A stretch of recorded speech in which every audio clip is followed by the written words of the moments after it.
Lucius.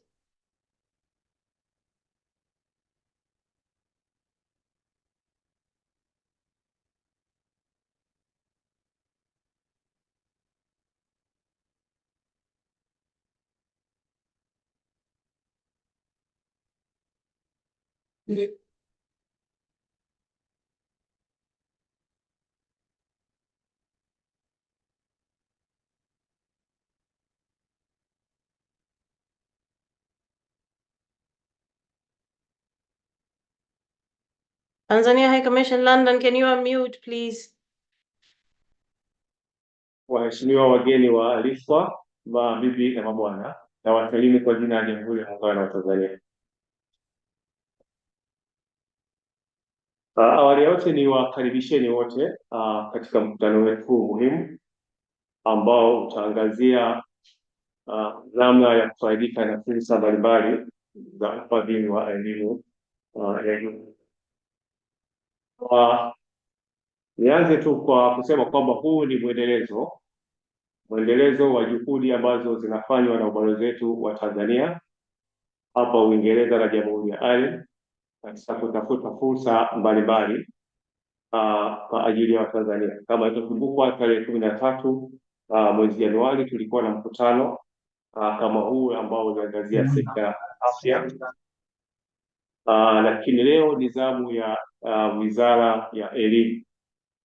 Kwa hiyo tumekutana kwa lengo moja tu, na kuweza kupeana taarifa mbalimbali juu ya uwepo wa fursa hizi za scholarship katika eneo letu hili la mwakilishi, kwa maana ya Falme ya Uingereza na Jamhuri ya Ireland. Kwa hiyo kwa kifupi, tumeweza kualika watoa mada mbalimbali ambapo baadaye tutapata fursa ya kuweza kuwasikia, lakini wanajumuisha kutoka taasisi mbalimbali. Tunao watu kutoka Commonwealth Scholarship, lakini tunao wawakilishi kutoka Chevening Scholarship, tunao watu kutoka Irish Government Scholarship, Mastercard Foundation Scholarship, Marshall Purple Scholarship. Kwa hiyo hawa ndio tumeweza kualika ili waweze kutoa mada mbalimbali kuhusiana na taarifa hizo. Kwa hiyo niwe wazi tu kwamba leo ni kwa ajili tu ya kuweza kupokea taarifa hizo. Hakutakuwepo na session ya maswali na majibu. Kwa hiyo tungeweza kupendekeza wale wote ambao wenye maswali basi waweze kuweka katika chat, na tutakusanya timu yetu ya IT hapa kwa ajili ya kuweza kukusanya maoni hayo, na tutaweza kupanga session hiyo kwa mwingine ambayo tutakuwa na siku maalum kwa ajili tu ya kuweza kujibu hoja hizo. Kwa hiyo leo ni mahususi kwa ajili ya kuweza kupokea taarifa mbalimbali kutoka katika nilivyoweza kuzitaja.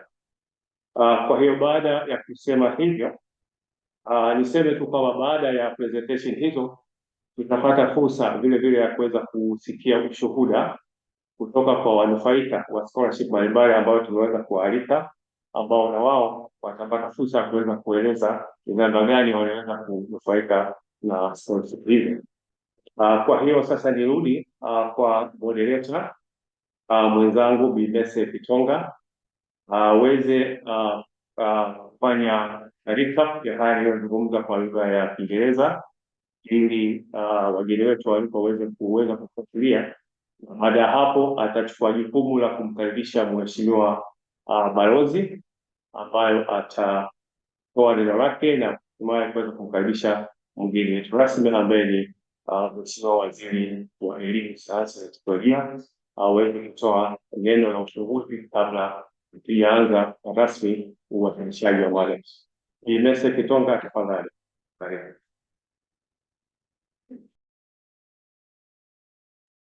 Asante sana kaka Mtanda. Distinguished guests, ladies and gentlemen, good afternoon from London and good evening in Tanzania. To reiterate what my fellow moderator has just said, I would like to extend a very warm welcome to all of you who have been able to join us. We hope that this will be the first in many such webinars that will share information on scholarship opportunities for higher education available in the United Kingdom and Ireland. And I would like to take a moment to thank all of you, and especially the presenters and the Minister for Education, Science and Technology for joining us. We know you have very busy schedules, and we appreciate you taking the time to join us. As my predecessor moderator has informed, we'll be receiving presentations from different scholarship granting entities to include the Commonwealth, the Chevening, the Julius Nyerere Scholarship from Edinburgh, Muscat Foundation, and the Marshall Papworth Scholarship offered by Hapa Adams University. We will also be able to hear testimonials, actual experience of alumni, as well as current scholarship holders, sharing their experience on how their journey progressed from requesting to actually successfully gaining a scholarship and coming to study in London, and what happens after as well. I appreciate that there's a lot that we are waiting to hear, and I don't want to take up too much of your time. So without further ado, allow me to welcome His Excellency Mbello Kairuki, the High Commissioner of Tanzania to the United Kingdom, to give a short welcome remarks. Mheshimiwa Balozi, karibu. Thank you, Mercy. Honorable Professor Adolf Mkenda, our Minister for Education, distinguished panelists, alumni of different universities, scholars, and all the participants, fellow Tanzanians, ladies and gentlemen, good afternoon. It is my pleasure and honor to welcome you all to this August gathering of what we hope will be the first in a series of webinars and seminars that aim at sharing information on the many education and scholarship opportunities that are available in the United Kingdom and Ireland for the Tanzanian youth, aspiring scholars, and the general public. I thank Honorable Minister for sparing time out of his very busy schedule. I know now it's a parliamentary session going on, but still he has managed to join us. We really, really appreciate. And indeed, his presence is a clear testimony of his commitment to advancement of our youth in the education sector. Today's seminar comes from the realization that while there are many opportunities for education and scholarships in the United Kingdom and Ireland, the number of Tanzanians aware of these opportunities and able to access and benefit from them remains negligible at best and almost non-existent in most cases. I've had opportunities to visit different universities in the UK, and in all the universities that I've visited, the number of Tanzanians is very, very limited. And many reasons have been ascribed to this deplorable turnout, the most common being the language barrier and insufficient knowledge about scholarship opportunities and how to access them. Therefore, today's webinar seeks to address this knowledge gap by sharing vital information on what opportunities are available, how to access them, and how best to prepare to contend and most likely successfully access these scholarship opportunities. The seminar likewise addresses the myth that it is not easy to get scholarship. We will hear the testimonies of successful Tanzanian applicants of this scholarship and some alumni who have completed their studies under the auspices of these scholarships. They will provide insight on how to apply, how to prepare for interviews, how to write good personal statements, and so on. And upon conclusion of this seminar, we hope to see a significant higher applicant turnout for scholarships and more Tanzanian students in the UK and Ireland universities in the upcoming semesters and years. The onus is upon you to listen, adapt, and change our destinies. Let me conclude my remarks by extending our deepest gratitude and appreciation to our distinguished speakers and participants who have taken time to join us and are willing to share their knowledge of scholarship and other support opportunities available to qualifying Tanzanians in the United Kingdom in Ireland. I also sincerely thank my colleagues, His High Commissioner David Conker of the United Kingdom and Ambassador Mary O'Neill of Ireland for fully supporting this initiative. I also thank the Commonwealth Scholarship Council, the MasterCard Foundation, the Chevening Scholarship Secretariat, Edinburgh University, Harper Adams University, and the many alumni and scholars who have invested time and effort Take the first step on your online business. My appreciation likewise goes to our partner in the broadcasting and hosting of this event, the Clouds Media Group, whose effort ensure that we reach and impact a wider audience back home in Tanzania. Edinburgh I know University. You are all eager for the webinar to commence. Allow me to welcome our guest of honor, Professor Adolf Mkenda, Minister for Education, Science and Technology, to officiate this August gathering. Karibu sana Mheshimiwa Waziri. Asante.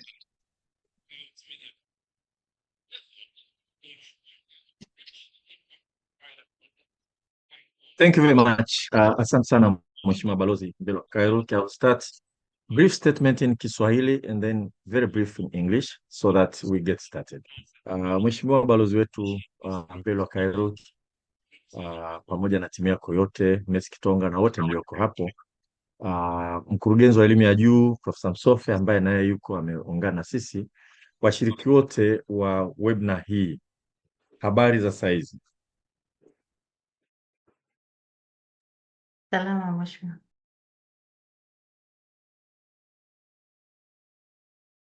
Kwanza kabisa napenda kushukuru sana ubalozi wetu chini ya kuhakikisha kwamba sote tunapata uelewa mpana zaidi wa fursa zilizopo za kwenda kusoma nje. Serikali kwa kweli ingependa ione Watanzania wengi zaidi wanatafuta elimu popote duniani. Kwanza kwa sababu yapo maeneo mengi tu ambapo bado sisi hatujafika viwango vinavyotakiwa, kwa hiyo tunapaswa kwenda katika nchi nyingine kwenda kujifunza. Asiyetambua kwamba yapo mambo ambayo hawezi kuendelea, na lazima tukubali kwamba sisi tuna mapungufu katika elimu yetu. Yapo maeneo mengi tu ambayo tungependa kwenda kujifunza kwa wenzetu kwa ajili ya kuja kujenga nchi yetu. Lakini pili, tunahitaji watu waione dunia. Wakati mwingine tunashindwa kuchukua fursa mbalimbali duniani kwenye mashirika ya kimataifa, kampuni ya kimataifa, kwa sababu ya kutokuzoea tu kuishi na watu wa mataifa mbalimbali na kuishi katika tamaduni za aina mbalimbali. Kwa hata katika yale mambo ambayo unaweza kujifunza hapa nyumbani, kwenda kujifunza katika nchi nyingine, Uingereza kwa mfano, ni fursa nzuri sana ya kujijengea uwezo wa kuweza kushirikiana na watu wa aina mbalimbali. Fursa za ajira duniani sasa hivi lazima tuzione kwamba dunia yote ni uwanja wa ajira kwa Mtanzania yote. Usijaribu kuangalia tu ndani ya mipaka yetu, tujue kwamba tunaweza tukaenda tukafanya kazi mahali pengine popote duniani. Kinachotuzuia sisi kwenda huko wakati mwingine ni kuwa na uoga wa kukaa na tamaduni za aina mbalimbali, kuongea lugha za watu, kujichanganya vizuri. Kwenda kusoma mataifa ya nje kunatusaidia sisi kuweza kuchangamka vizuri zaidi. Nchi za nje ikiwa ni kama Marekani kwa mfano, ambao ndio taifa lenye uchumi mkubwa kuliko yote duniani, bado linatuma vijana wake kwenda kusoma, wanakuja mpaka Tanzania kuja kutafuta elimu.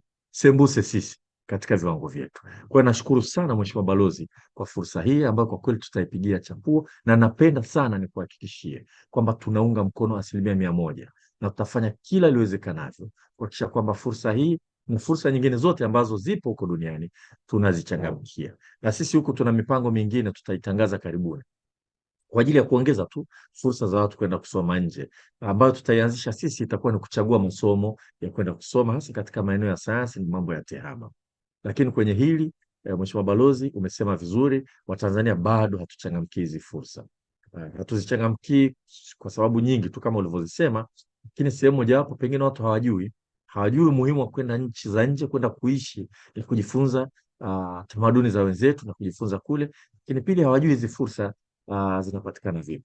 Tutatoa maagizo hapa kwamba scholarship zote zinazoletwa hapa nchini, zinazopitia utumishi, zinazopitia mambo ya nje na zinazokuja Wizara ya Elimu, kuwe na eneo moja tu, mtu akitaka kuzijua ataziklik na kuzipata, ikiwa ni sehemu ya kupunguza kutokuelewa hizi fursa zilizopo. Kwa hiyo nawashukuru sana kwa jitihada hizi, tuko pamoja, tuendelee kufanya kazi. Na Balozi Mbelwa Kairuki, kama kawaida yako, umekuwa ni mtu wa kujaribu kupiga hatua moja mbele mahali popote ulipofika, na kupongeza sana, na tutakuunga mkono katika kazi hiyo unapotuwakilisha katika what they call St. James Court. So let me make a brief statement in English for the sake of participants, especially the presenters who do not as yet speak this global language called Kiswahili. I really want to applaud this initiative, particularly by our High Commissioner in London and his team, and all of you who have joined him in organizing this webinar. The government of Tanzania recognizes the importance of our youth going all over the world to seek knowledge. It is written in one of the holy book that seek knowledge from anywhere. And we think that our uptake in this area has been dismal. The initiative by our High Commission in London is an important step that we must support.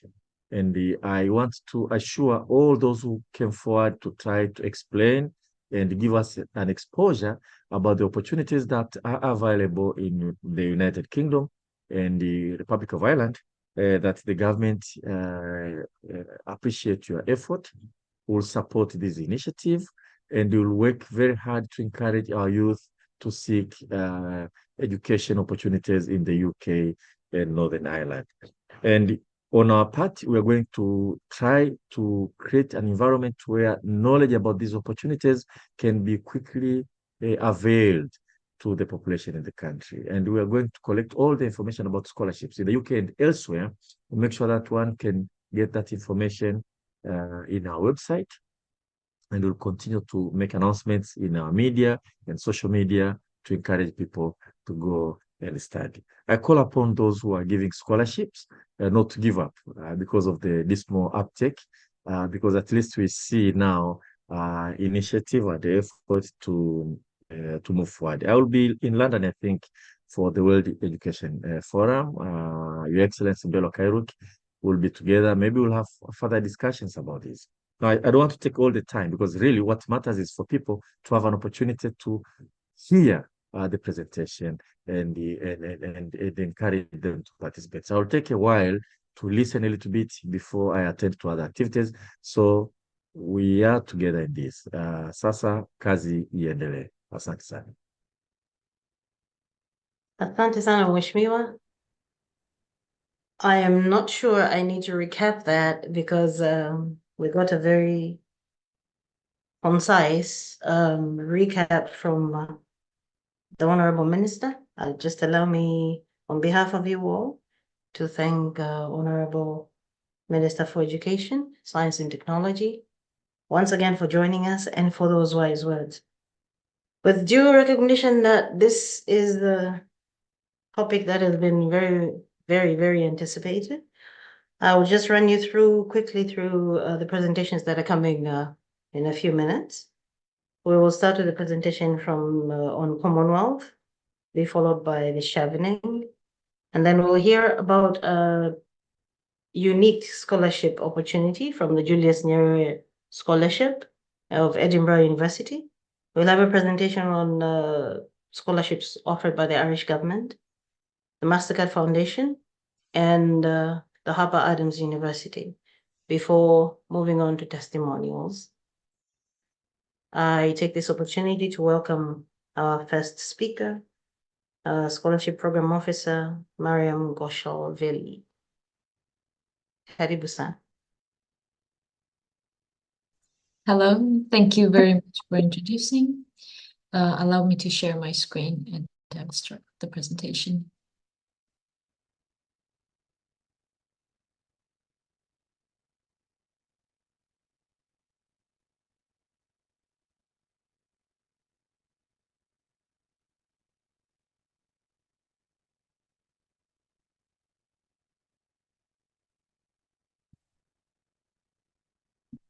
I hope everyone is able to see my screen.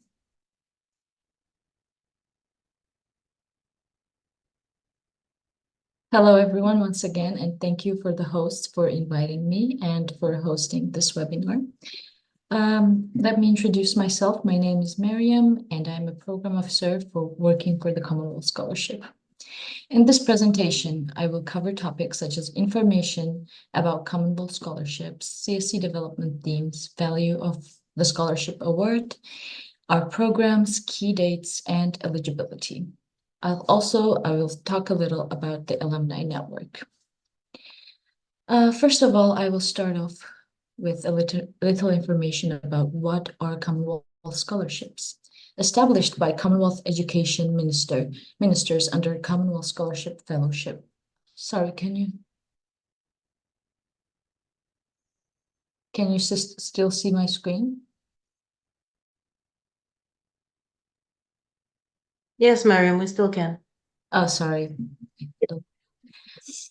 Established by Commonwealth Education ministers under Commonwealth Scholarship Fellowship Plan in 1959 and funded by the UK Foreign Commonwealth and Development Office, Commonwealth Scholarships and Fellowships enable talented and motivated individuals who could not otherwise afford to study in the UK to gain knowledge and skills required to make a positive change and impact on the development priorities of their home country.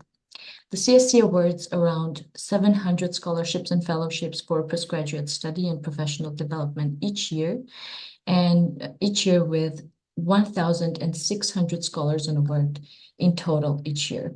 Over 31,000 Commonwealth scholars and fellows have been funded through the CSC since 1959. Funding was also received from DFE for scholarships for high-income countries. About the development themes, Commonwealth scholarships are aimed at empowering future leaders across the Commonwealth to act as catalysts for sustainable development. They are intended to contribute to the UN Sustainable Development Goals and are awarded under 6 CSC development themes, which you can see on this slide. The themes are science and technology for development, strengthening health systems and capacity, promoting innovation and entrepreneurship, strengthening global peace, security, and governance, strengthening resilience and response to crises, access, inclusion, and opportunity. What do Commonwealth scholarships offer? This would be a very interesting topic to all the potential candidates, I think. Commonwealth Scholarship offers the following financial support for all the scholars: fully funded study at a UK institution, visa and travel costs for awardees traveling to the UK, additional financial support including family allowance and disability support, opportunities to meet other scholars and build meaningful relationships, opportunity to join the Leaders in Sustainable Development program to support academic or professional development, collaboration across a global alumni network. It is also very important to note that we are committed to a policy of equal opportunity and non-discrimination. The CSC wants to identify talented individuals who have the potential to make change. We believe that the more diverse our scholars are, the greater the impact their research will have. The CSC is also committed to support outreach activities and to encourage scholarships for people with disabilities and in subject areas related to the rights of people with disabilities. We work with disabled people's organizations to encourage participation, assist with applications, nominate applicants, and identify where better support for candidates with disabilities is required to achieve greater inclusion. To talk more about the programs that are available under CSC.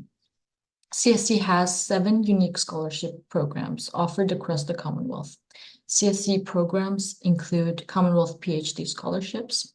These scholarships are for full-time doctoral study at a UK university for applicants from least developed countries and fragile states. Commonwealth split-side scholarships for PhD candidates to spend up to 12 months at a UK university as part of their doctoral studies in their home country. Commonwealth Master Scholarships for a full-time master study at a UK university. Commonwealth Shared Scholarships for full-time master study on selected courses jointly supported by UK universities. Commonwealth Distance Learning Scholarships for part-time master study by distance learning on selected courses offered by UK universities. Also, professional fellowships are for mid-career professionals from low and middle-income Commonwealth countries to spend at a UK host organization on a program of professional development. And lastly, Commonwealth PhD scholarships, which are DFE funded for full-time doctoral study at a UK university for applicants from high-income countries. Citizens of Tanzania are eligible to apply for all the mentioned programs, excluding the last one, which is a DFE funded for high-income countries. For more information about the scholarships and fellowship opportunities, including eligibility criteria and how to apply, we have all the detailed information on our website. You can also see information here about the opening dates or periods and closing times for different programs. Please do bear in mind that applications to the CSE must be made using the CSE's online application system. The CSE is unable to accept any applications or documentation not submitted via the online application system. And as you can see on the table presented are master's and PhD scholarships, as well as the shared master scholarship applications have already closed for the academic year 2024-2025. They will reopen from September 2024 onwards. However, the distance learning scholarships and professional fellowships will soon open again for this academic year, and everybody is welcome to apply. For the full details about these scholarships and application process, do see more information about this on our website. And in terms of eligibility, the main documents that we require are proof of citizenship, transcripts with a first degree of at least second class upper division, or a degree of second class second division plus a master's degree. Also, degree certificates have to be submitted and at least 2 references on a letterhead and with a signature. You can read about our eligibility criteria in more detail on the website as well.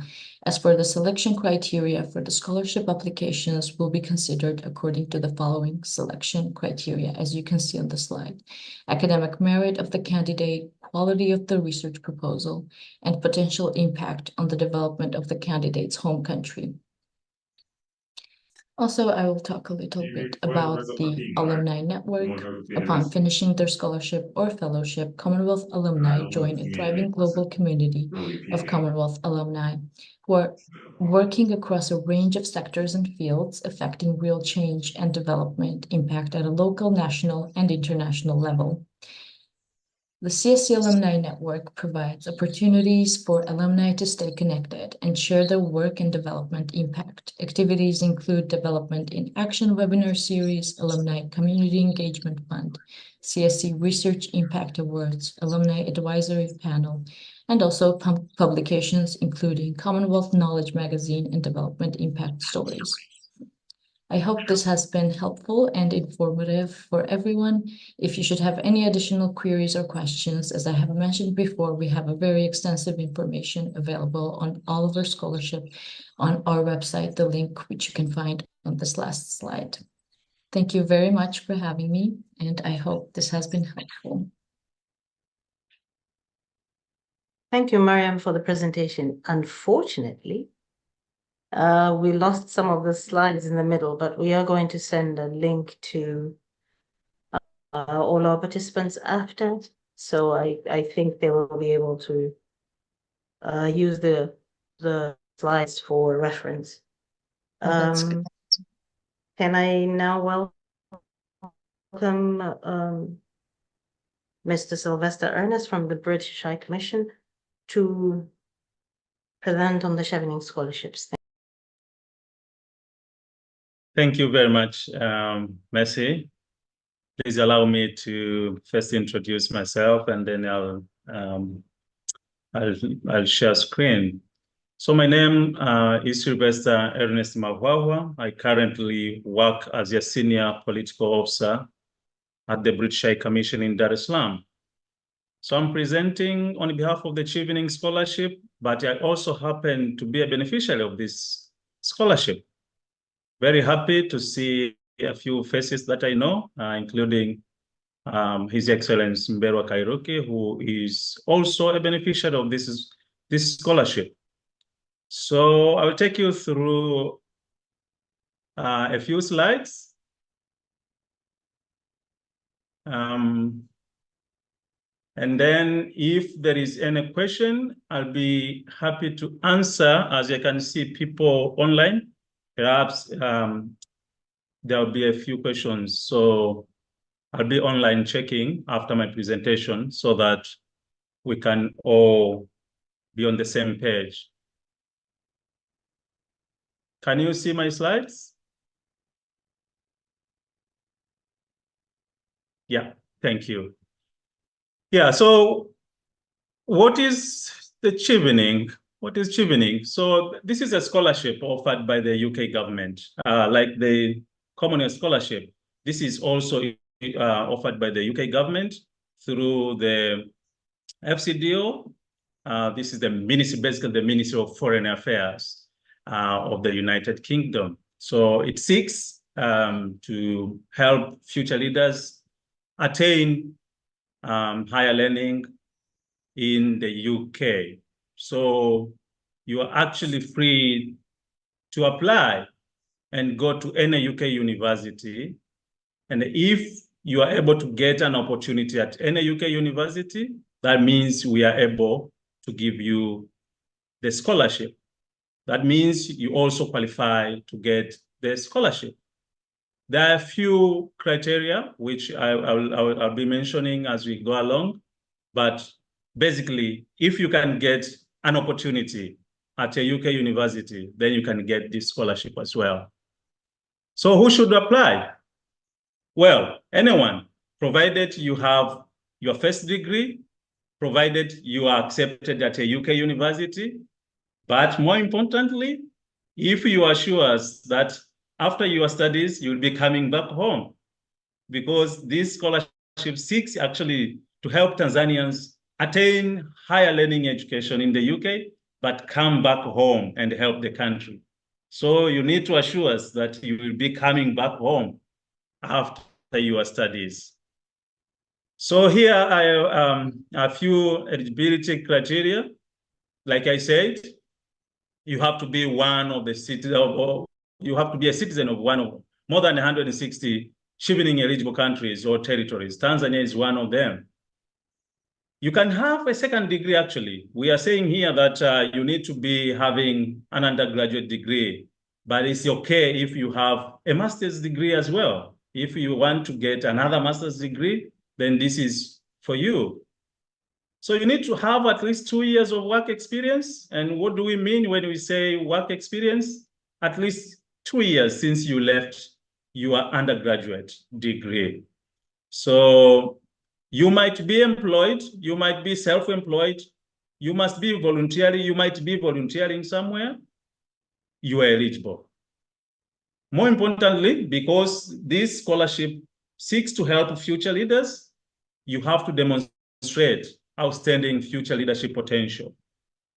So you need to know, we are seeking actually to help people who want to become leaders in different fields. I've had questions from Tanzanians asking about this criteria. Some people think when we talk about becoming a leader, we are talking about people who want to join politics or government. No, you can be a leader in the media, you can be a leader in CSOs, in the private sector, etc. So what does this scholarship cover? A fully covered tuition fee. Fully covered tuition fee. There is a star there, if you can see. There is actually a provision where there is a global chevening cap fee of £22,000 for MBA programs that requires you to cover an additional cost. We can explain more about this in privately, but basically we cover full tuition fee for the university that you will be going. But we also give you stipend. This is a living allowance. And it depends on where actually you'll be going. If you are in London, your stipend might be higher compared to someone who is out of London. An economy return flight to the UK.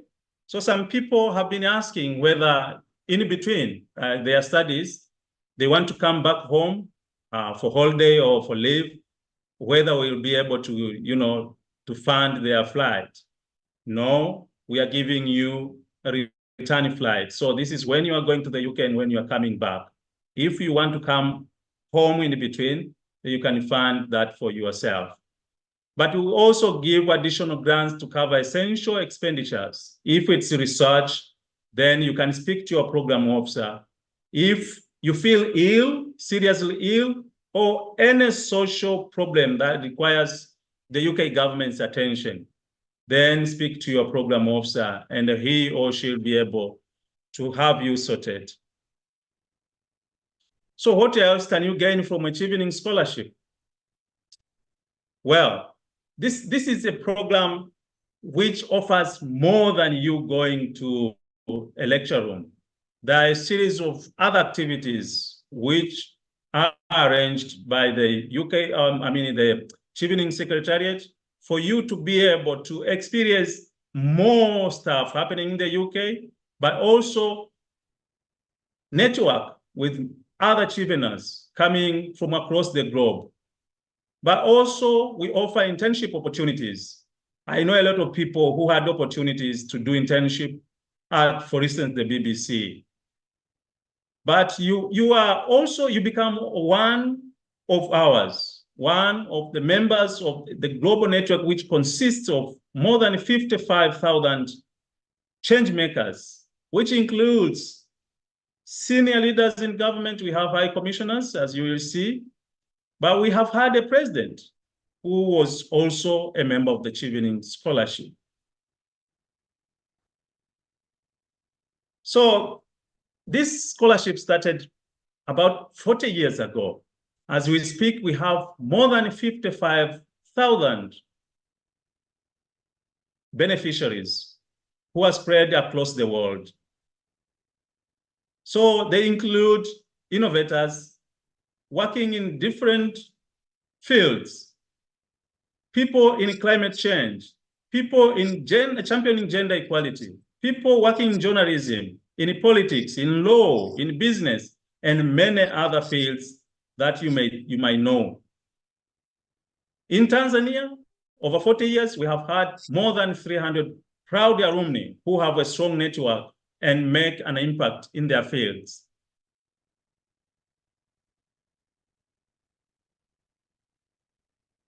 Who are the notable achieving alumni that we have in Tanzania? Perhaps you can see from the screen.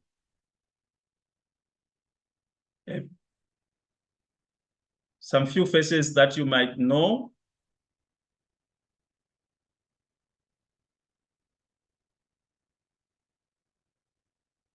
What about here? His Excellency Mberwa Kairuki is one of ours. His Excellency Togorani Mavura, one of ours.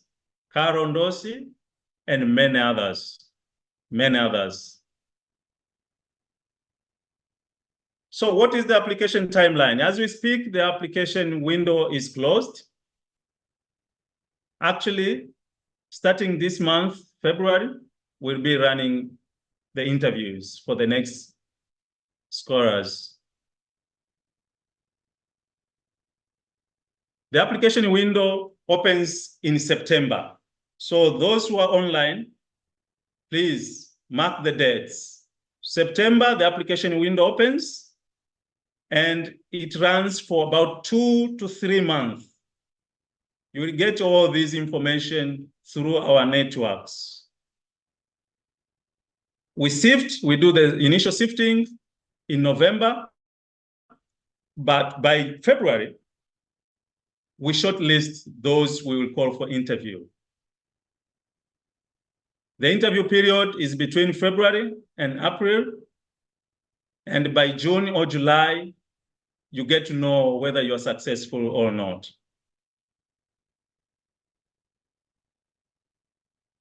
In September or October, depending on the calendar of the university that you will be going, you will be able to be in the UK, if you are successful, that is. There are a lot more information about Achieving Scholarship. We ask you to subscribe or follow our networks. Hashtag Choose Achieving, but also at UK in Tanzania, in Instagram, Twitter, LinkedIn, but also we have our website, which offers all the information that you require about the scholarship. The website is www.chevening.org. You'll be able to learn more about the scholarship. But like I said, in case you have any questions, post them on the chat bar, and I'll be able to answer a few of those. Thank you very much.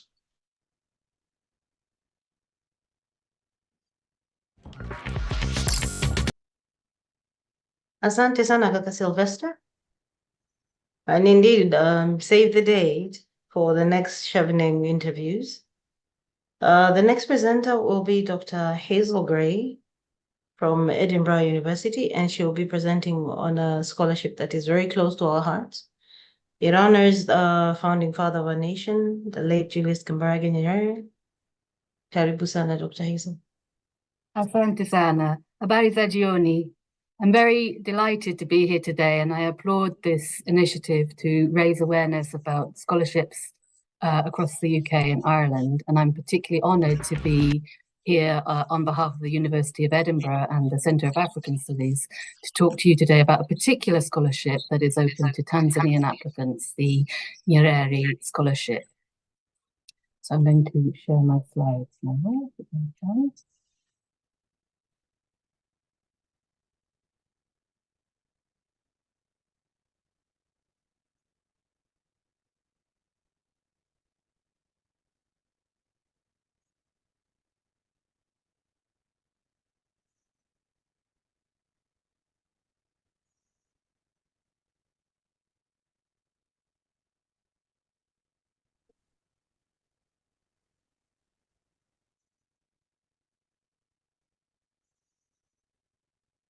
Mercy, can you confirm that those are visible to everybody?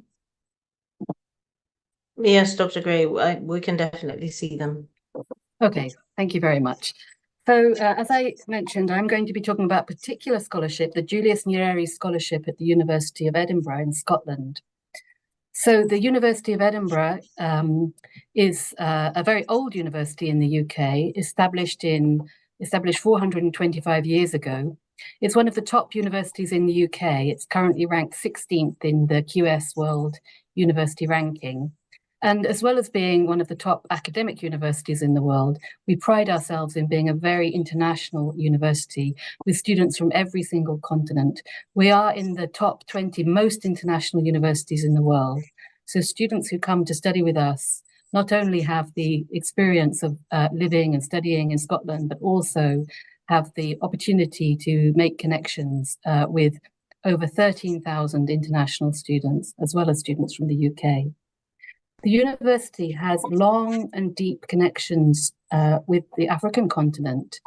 The first African graduate from the university was in 1859, James Africanus Horton from Sierra Leone. But of course, for many of you, you may know that Mwalimu Julius Nyerere was a student here. He came in the 1940s with a scholarship himself, and he studied here with us, and he gained his degree in 1952. We are very proud of that connection, and in the building where I am sitting today, as you enter the building, there's a large plaque at the door which honours his name. And we have been keen to celebrate that connection. But so we have students from Tanzania at the university, but we also have, can everyone hear me? I can hear another voice on the line. Are you still hearing me okay? Are you still hearing me okay? So we have many students from different African countries, 1,100 students currently at the university from Africa, and we have a huge alumni network across the continent from 45 African countries, so over 2,600 alumni. And that makes an incredible network of graduates from the university in all areas of work and life across the continent of Africa. So, as I mentioned, Julius Nyerere is a graduate of Edinburgh University. He's probably one of our most famous alumni, and one of the, as well as being the first president of Tanzania, he is a towering figure within the global international relations and leading Pan-Africanism, and as a political thinker as well. Not only did he graduate from the university, but we have continued that relationship with him during his lifetime. So he was awarded an honorary degree on the independence of Tanzania in 1962, and he returned to Tanzania in the 1990s and received an honorary doctorate and gave some lectures to our students at that time. In 2022, the university hosted a celebration of the centenary of his birth, and that attracted many people from the UK with links to Tanzania, but also we were honored to host some of our colleagues from the University of Dar es Salaam and from the embassy. So before I get on to the specifics of the Nyerere Scholarship, I just wanted to make sure that everyone is aware that we have a huge range of scholarships at Edinburgh University for students from Africa, obviously including students from Tanzania. So I've presented some names of scholarships on this slide, and please do have a look at all of these. So we also have Chevening scholarships. We have a MasterCard Foundation Scholars Program, which is very large in the UK. I know you're going to hear more about the MasterCard Foundation scheme at Oxford, but just to remind everyone that we also have many MasterCard Foundation scholars here at the Edinburgh University. So please also consider looking into that program if you would be interested and keen to come and study with us. So what about the Nyerere Scholarship? Well, the Nyerere Scholarship was set up to honour the link between the University of Edinburgh and Tanzania. It's available only to applicants who are Tanzanian and currently residing in Tanzania. And it's had different foci over the years. Currently, it's available to students to study an MSc in African International Development at the Centre of African Studies. So let me tell you a little bit about the Centre of African Studies. The Centre of African Studies is a world-leading centre for the study of Africa. We are the largest centre of African studies in Europe. We're an interdisciplinary study centre, which includes 2 PhD programs and 6 master's programs. We have about 300 students in total. And we were founded in 1962. And not only do we teach across the full spectrum of studies, we also host a very vibrant research community. And we seek to place African experiences at the center of interdisciplinary scholarship. So, we are listed as not only the largest, but we're always at the top of the UK Good University Guides. And we came the top in the UK research ranking for our area in the last research ranking. And the dual program for us is our MSc Africa and International Development. It is a very competitive program to get into because it's very popular and has avenues into a huge range of different areas of work. And our aim is really to kind of unpack the dynamics of change and development across Africa. So we look at social change, we look at economic change, we look at what inclusive growth means, and we look at governance and politics and how all of these factors interrelate to affect well-being and in the name of Nyerere freedom and development. So if you come to study this MSc with us, what you'll gain is a very deep interdisciplinary regional expertise on Africa. So obviously not just about Tanzania, but understanding the historical processes, understanding the interconnections between different African countries and the rest of the world. You also get a broader knowledge and insights into the field of international development, both in terms of theory and in terms of policy. And in terms of policy, we provide our students with a set of key skills to go on and work in various international or local organizations, whether that is the UN or an NGO. And we also provide critical and cutting-edge perspectives on key global challenges and their social context of health, climate change, water, conflict, just to name a few. So the core courses are three: Politics and Theories of International Development Research, Design and Practice, and Governance, Development and Poverty in Africa. And our students also choose from a range of elective courses. I've just listed a few here, but we have a vast range of different courses that you can choose depending on your particular area of interest. So we provide a lot of contact time between staff and students. So that's one of the really unique things that you get at Edinburgh University. We have a lot of interaction between faculty and students, and we have a range of different assessments, from essays, group presentations, book reviews, policy reports. So we really try to ensure that our students develop skills that are relevant to the workplace when they move out of the MSc. And at the end of the taught part of the program, our students move on to do a dissertation, and many students who receive the merit or distinction in their courseworks are eligible for work-based placements. So this means that from June to September, you would actually be working with an international development organization, undertaking a piece of research with them, which gives you both access to develop your networks in the field, but also hands-on experience of international development. And we have placements in Tanzania, as well as other African countries across the UK and on other continents as well. So our students are really spread very widely and have this really unique opportunity to do a work-based placement. So I know that later on you're going to be hearing more about student views on this. So let me just cover very briefly some of the student experiences.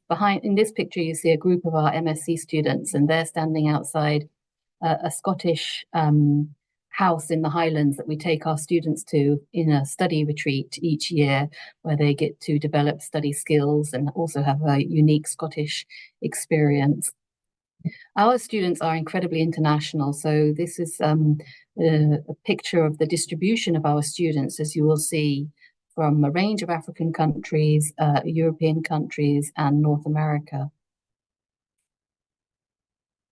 So what about the entry requirements? Well, as I said, it is a competitive course program to be accepted on. We would expect to students have to have a minimum of a 2-1 or above in an undergraduate degree. And the university requires demonstration of English language competency. So please do have a look at the university requirements if you would be interested in finding out more about those.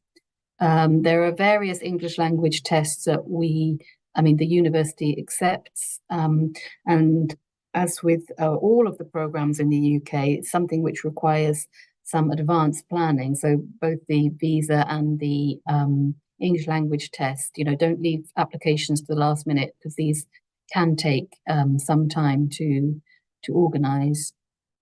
Finally, just to give you a little idea about what the application process involves. So applications open in October 2024 for students to start in September 2025. And as part of that application process, obviously, as I said, you'd need to have at least a 2-1 or a first in your undergraduate studies, and you'd need to have finished your undergraduate degree. And we require 2 personal statements from all applicants to the Mwalimu Nyerere Scholarship. So we would like you to write one statement about why you want to study Africa and international development, and another specific statement on why Mwalimu Nyerere's legacy is important to you. So we want to ensure that our Julius Nyerere scholars have reflected on Mwalimu Nyerere's important legacy and his thinking and work, so that we can continue to honour his link to the university. And the scholarship covers tuition fees and a bursary for living costs while you are studying here in Edinburgh. So I just want to say thank you once again to the Embassy and to everyone who's come along today. Please do consider the Nyerere Scholarship if that is of interest in your area, but also have a look at the wider range of scholarships that are available at Edinburgh University. Asanteni sana and karibuni sana.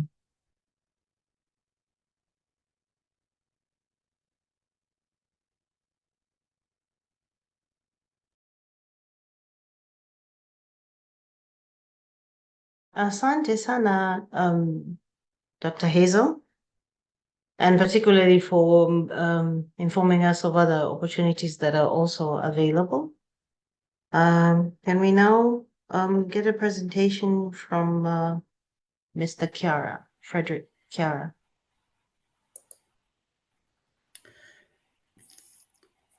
Thank you, Dada Mese, and the High Commissioner team for organizing this webinar. Let me just share my screen.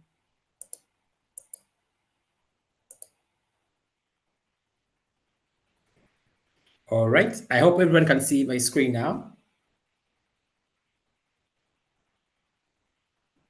Yes, Kaka, we can. Thank you. Just an introduction. My name is Frederick Chiara. I'm the fellowship officer here at the Embassy of Ireland in Dar es Salaam. And today my presentation is going to be brief. So I'm going to cover like the overall, because I want people to understand what is Ireland as a country. And also I'll be covering the benefit of studying in Ireland. I'll refer to some of the minister's statement that's saying Tanzania failing to get to compete in a global market. So one of the benefits will help you to compete in a global market. And I also talk about the Ireland Africa Fellowship Program, which is the master program that we manage here in the embassy. And I also cover the Erasmus Plus and the PhD opportunity that are available in Ireland. Just an overview of Ireland. Ireland is a country with approximately 5 million people. That means the population is less than the population of people in Dar es Salaam. And it uses Euro, and Ireland is an English-speaking country, which is a part of the European Union. And that because the people speak English, so most of the cutting-edge companies that have made Ireland as their home for their Europe-based operations. And actually, it's an idea for someone from Tanzania to go to a country where everyone is speaking English for a study. Ireland has a beautiful contemporary cities and unspoiled countryside nature, which is good, and people can refer those who are studying the Harry Potter. Some of those places they are in Ireland. And Ireland has been named as the safest and the friendly country in the world. According to the 2013 Global Peace Index, Ireland was ranked number 3. That is 2013. So it's very safe and friendly, and people of Irish people are renowned for being very friendly and welcoming. So in brief, like why should you study in Ireland and not other part of the Europe or elsewhere and in other part of the world? One of the things is that Ireland has excellent academic standards. Ireland has a long-standing reputation with a high-quality education, which is built in a solid foundation for commitment to excel. And 80% of the university and colleges that are in Ireland are run by the government. And regularly, Ireland, the standard has been reviewed, and as the government run 80% of the universities, the government invest more in research, which made Ireland as well. You'll see in future how best it is performing in research. Another thing is that Ireland is a qualification that international recognized. That means they are recognized within the Europe as well as in the USA and Canada, Australia, and New Zealand. That means someone who graduated from Ireland University will be in a better place to compete in a global market. Not only thinking about coming back to Tanzania and compete in Tanzanian market, but you compete globally because the qualifications that you get from Ireland in Ireland are recognized globally. And so these are some of the cutting edge companies that have moved from elsewhere and make Ireland as their home. And that's over like 1/3 of these multinational companies that have been in Ireland for over 20 years. That shows that their resilience and commitment to Ireland, as well as longevity. And Ireland has been out of the 9 out of 10 companies in the best companies in technology in the world. 9 of them are in Ireland. Out of the top 10 pharmaceutical company in the world, all of them, all 10 are in Ireland. And the top 5 global companies in software companies, they're all in Ireland. As you can see, all these companies, they have their offices in Ireland. And as well, as I mentioned before, the government of Ireland owns 80% of the university and colleges in Ireland. So the government has invested more in the higher learning institutions in Ireland, which made the higher learning institution to be the best in the world in the areas of researchers in different fields. And in different fields, and which make it like in immunology, Ireland is ranked the first one in immunology in the world, like, as well as the second one for agriculture science. And overall, Ireland in scientific research, it's ranked 12th position in the world. Now, another benefit of why you should start in Ireland is that you get to earn money as you start. If you're a full-time student for undergraduate degree, you can work up to 20 hours in a week and then get some money. If you are during the semesters, the holiday, you can work up to 40 hours. You don't need a permit. You just need a PPS number, which is like a social security number, which will allow you to work and earn money. This is an opportunity that you don't find in other countries, only in Ireland, that they allow you, although you're a full-time student, if you have some free times, you can work and earn some money, send some money back home to help the families, or use it to explore more other parts of the world during your free time. Also, Ireland has an opportunity for what we call a stay-back visa. So if you graduated in Ireland for a degree, which is a level 8 bachelor degree, you can stay in Ireland and work for 12 months. That you can stay in Ireland for 1 year. But if you graduated on a master level and PhD level, you can stay and work in Ireland for 2 years. Imagine working in those cutting-edge companies that I've shown you before for 2 years. So after 2 years or after 1 year, if it is an undergraduate, you will be able to compete globally in the global market. So you're not thinking about local anymore, about coming back to Tanzania and compete in Tanzania. You're thinking globally and compete in a global market. And so let me talk a little bit more about the Ireland Africa Fellowship Program for Tanzania, which we manage here at the embassy. The fellowship program, it's aimed at the future leaders to help Tanzania achieve sustainable development goals. And it is in line with our mission strategies, and it's fully funded. That means program fee is paid, all tuition fee is paid, everything is full paid. The flights, the visa, accommodation, and cost of living, they're all paid by the Irish government. And in Tanzania, for the priorities, focus area, we focus on applicants from gender equality and human rights, environment sustainability and climate action, as well as health and nutrition, also without forgetting management, technology, and innovation. So when is the application open to apply? Application normally opens every first week of July for the next academic year. That means on the first week of this year, first week of July, application will be open for 1 month for academic year 2025-2026. That means we'll be recruiting people that will be going to Ireland next year in the 25-26. A little bit about the application process. The application process normally covers different stages. It has like overall like 6 stages. The first stage is like a preliminary stage where you apply online and you submit your application to us for review. And we normally check the eligibility criteria. That one of them is that you need to be a resident of Tanzania. You need to have a degree because it's a master. So you need to have a bachelor degree. You need to have a GPA of 3.5 and above. Your degree should be acquired within 12 years from the day that you're applying. And you should be applying to get a fresh start of a master degree and not to just applying to get a fund to complete a master degree that you have already applied for. And then it goes to another stage, which is the English language stage, which is a requirement for higher learning institution in Ireland for every international student where English is not widely spoken, is not the first language that is spoken in that country, to have an English language test. And we normally support this English language test, whether it is a Duolingo that you do it online, we pay for everything, or if it's an IELTS test that we're doing with the British Council, it's all full covered. The third stage is the detailed application stage, where we want more information about you, and as well as it also included the motivation. Why did you apply, and why should we select you? Like, it's still a competitive process, so you need on a motivation, you need to shine and give us a reason why you are not the rest of the applicants. And the fourth stage is the interview, where we invite people to come for the interview here at the embassy, just to prove that what they have written is what they want, and to ask some more clarification to get to learn more about the applicants. And then if you are successful after the interview, you will be guided to apply for the higher learning institution in Ireland, and you'll be applied in 2 different institutions, 2 different courses. And then if you are successful, we'll pick your first choice. And then that's where the last stage is, where you'll be awarded a scholarship to go and study in Ireland. So a little bit about the process.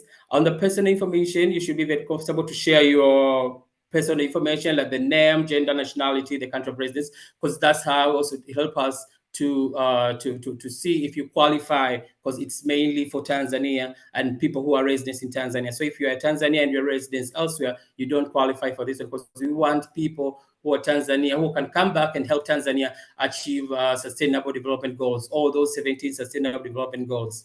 And on education part, you need to have a bachelor degree, because you're going for a master, and a bachelor degree should be direct and relevant to what you're applying to. So that some of the master's degree, like a master's in accounting, you need to have a background in accounting, or engineering. You need to have a background in engineering. So we all look at those things. Are they direct and relevant to what you are applying? As well as the English language, which we normally support. You need to meet the minimum requirement for each course that you will be applying. So depending on the course that you have selected, they have also put the English score requirement. So you need to qualify to meet the requirements. Another thing is the work experience. You need to have a work experience which is direct and relevant to what you're applying. So and the work experience should be at least a minimum of 2 to 3 years, depending on the course. Like say, if you're an accountant, you are planning to go, let's say, masters in accounting. You need to have at least 2 to 3 years work experience as an accountant in order to be in a best position to apply for this. As well as your master choices should be direct and relevant to what you studied on your undergraduate. So if you studied engineering, then you should look for an opportunity to go and furthermore an engineering field, and not otherwise, in order to maximize the chance of getting a place in the university. As well as your motivation statements need to be clear. It need to be very convincing, and it need to be practical and reasonable, so that you can be selected. Also, other PhD and funding opportunity that are available. We have an Irish Research Council. That is the website. So I'll encourage people to go, for the benefit of time, just to go on that website. There are different funding opportunity for PhD. You can also visit Higher Education Authority website. There's also a funding for that as well, for PhD studies.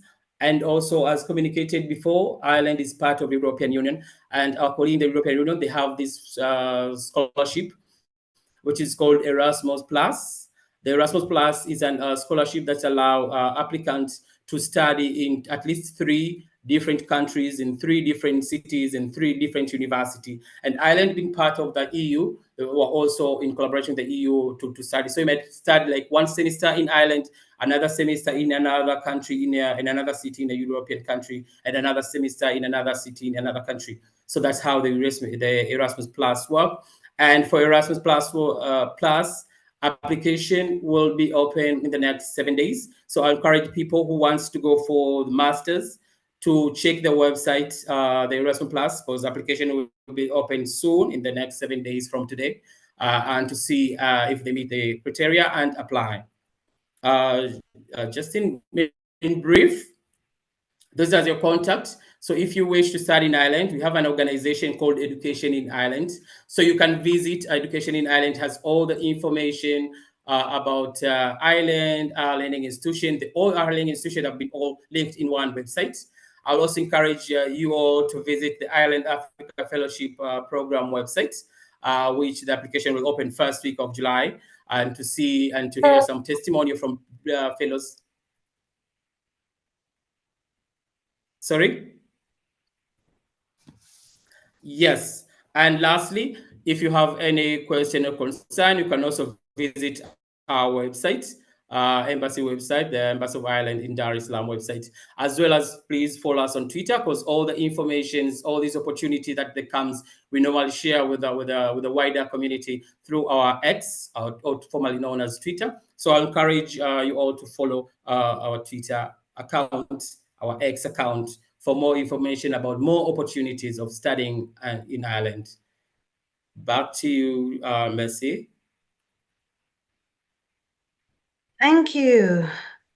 That was very helpful. 7 days to go, guys, 7 days to go to an opportunity to study in Ireland. I would like to now welcome Sepiso for a presentation of the MasterCard Foundation. Sepiso? Thank you very much, Mercy. And thanks everyone for making the time to attend this session. I think it's equally important that we share this information, but it's also very encouraging to see that people are out there looking for such opportunities. And it's an honor for me to talk about the MasterCard Scholars Program. Mercy, could you please just confirm that you can see my screen fine? Sorry. We can. All right. Go Awesome. ahead. Thank you. I'll go ahead. So my name is Sepiso Mwamelo. I'm based at the University of Oxford and I work for the Africa Oxford Initiative. Today, I'll be talking about the MasterCard Foundation Scholars Program because in addition to be based at the University of Oxford right now, the MasterCard Foundation funds and supports a various number of institutions and universities across the globe. And I will mention the UK EU partners on this call and encourage everyone to also have a look at other partners beyond the scope of the UK and EU because there's a lot of other opportunities beyond the ones that I'll mention today. But before I get started, I also wanted to say that I am from Tanzania myself, and I am an alumni of the University of Edinburgh, and I studied Africa and International Development, the exact program that Dr. Hazel was mentioning just a few moments earlier, and I can attest to everything that she said with regards to how holistic and how great of an experience it was there. So without further ado, I will start the presentation. So as I mentioned, there are various universities that are supported by the MasterCard Foundation within the UK. And one of them is the University of Oxford, which I will talk in great detail about today. But I also want to signpost all the attendees to have a look at the University of Cambridge, the University of Edinburgh, as well as Sciences Po, as these are the four institutions within the UK and the EU that offer MasterCard Foundation scholarships for postgraduate study. And I've attached a link just at the bottom of the slide, which will take you to the MasterCard Foundation's website. And there you'll see a bigger list of universities. There's a lot of partners within North America, within the African continent and elsewhere. So as I'm going through this presentation, please don't limit the way that you think or don't feel that the opportunities are limited within the UK and these that I've mentioned below. But I'll just focus on the UK partners for today because of the scope of this webinar. So as colleagues have previously mentioned, the academic year within the UK starts from September each year. And so the applications are currently closed for the class that will be joining us in September. However, towards the end of the year, the applications will open and you'll be able to apply to any of these institutions. Now, while we're all supported by the MasterCard Foundation, it's important to note that the application processes vary between institution and institution, and I'll give an example of this. So for the University of Oxford and for Cambridge, the process is that you apply to the university, and once you get your offer, your admissions offer, then you're automatically considered for the scholarship. However, for Edinburgh University, as well as for Sciences Po, you apply to the MasterCard scholarship first. And once you get your scholarship offer, then you're supported to apply to get admission to the university. And so what I would encourage everyone who's interested in applying for MasterCard Foundation Scholarship is to have a look at the various institutions and the eligible courses. I know we're at Cambridge, Edinburgh, and Sciences Po, there's a limited amount of courses that are covered under the MasterCard Foundation program. And these are usually programs that have a strategic gearing towards supporting the development work on the African continent. And so it's important that you have a look at all the 4 institutions and decide which one provides or supports the course that you're keen to undertake, and then carry out with the application process. But at the University of Oxford, as I'll mention as well as we go through the presentation, we support any 1-year taught master's program. So whether that is theater, whether that's oncology, whether that's a master's in public health, you pick any course, any 1-year master's, and it's covered under the Mastercard Foundation Scholars Program that we run at the University of Oxford. And just to mention that in as much as we have our eligibility criteria as the Mastercard Foundation and as the Scholars Program ourselves, we have a special interest in supporting scholars with refugee and displaced backgrounds. So if there's anyone on the call who is maybe perhaps worried about the various requirements of being a national of a certain country. So if you have refugee status right now, or if you're internally displaced, or you have any background of displacement, I encourage you to look at the Mastercard Foundation Scholars Program in all our institutions, our partner institutions, as well as scholars who have disabilities. We are committed to ensuring that there is equitable access to our programs, and we welcome all scholars who have disabilities, and we have a great support program in place to ensure that all scholars feel that they're welcome and feel that they can access these opportunities. And finally, we welcome applications from female scholars. Of course, male scholars can apply as well, but I just wanted to mention because in some cases, and I think from our experience, we find that sometimes it's great to encourage female scholars because of various cultural considerations. Some people tend to judge themselves or to reject themselves before applying. So this is just to extend that warm invitation. And so I will start talking a little bit more now about the program at Oxford University, and it's called the Africa Oxford Initiative. So that's where I'm based right now at the moment. And I think in the alumni session, one of my colleagues, Ruth, who is currently doing a DPhil or PhD at Oxford University, will share a little bit more about this. So we are called the Africa Oxford Initiative for one reason, because we want to make Africa a strategic partner for Oxford University. So we found that a lot of institution will be called Oxford this, Oxford that. We specifically wanted to be Africa Oxford because we know that Africa as a whole is far greater in terms of scale of it than Oxford. And we want to make sure that there's a sense of urgency with regards to how Africa is construed as a strategic partner for the university. And on this picture here, I want to highlight 2 of our scholars. We have Flora, who is doing finance and mathematics, a master's in finance and mathematics, and Paul, who a lot of you perhaps might know, who is doing a master's in African studies. And this is our current cohort of scholars, and we have 2 flags represented. But my hope, obviously with a slight bias because I'm Tanzanian myself, is that we see a lot more Tanzanian scholars applying for these opportunities and eventually coming in. For this year, we're expanding. I think we're going to have 70 scholarship to study at master's level. And so please do apply so that next time maybe we can have a couple more flags in the photo that we have. So right now the applications are closed, but they will open towards the end of the year. And what I want to do in this presentation is mostly signposts where you can get a lot of information. It's important that you take some time to think and select a course that is aligned with your own personal goals and personal visions, as well as a course that complements the experience that you have. So I know that the application is not open yet, but I want to encourage everyone who's considering applying to use this time as a moment of reflection and introspection in exploring the various courses that are available and selecting one that complements your interest, as well as working towards strengthening some of those skills and some of the things that you need, like your personal statement, connecting with people who are doing that course by finding them on LinkedIn, for example, and using this opportunity to really build a case for why your to build a case for your application, so that when it's time to submit, you're not really stressed.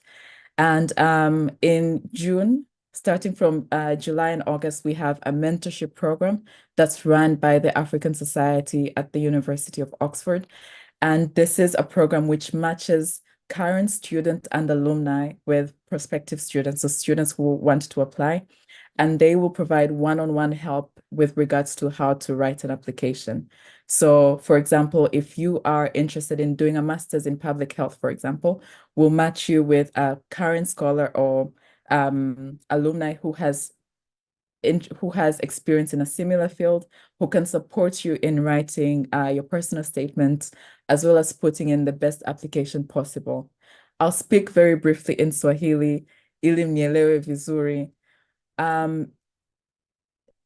Hii mentorship program ina umuhimu mkubwa sana kwa sababu watu ambao tayari wameshafika katika fursa hizi wanaweza kukusaidia ili ujue jinsi ya kuandika ile application vizuri. And so ni kama dada zako na kaka zako ambao watakuwa na kusaidia sio kukufundisha, kukuelekeza jinsi ya kuandika application vizuri. I'll revert back to English going forward. So our application process is just 2 steps, but they are two very, they're 2 steps that will require a lot of time, a lot of introspection, and a lot of dedication. The first step is selecting the course and completing your application to the University of Oxford.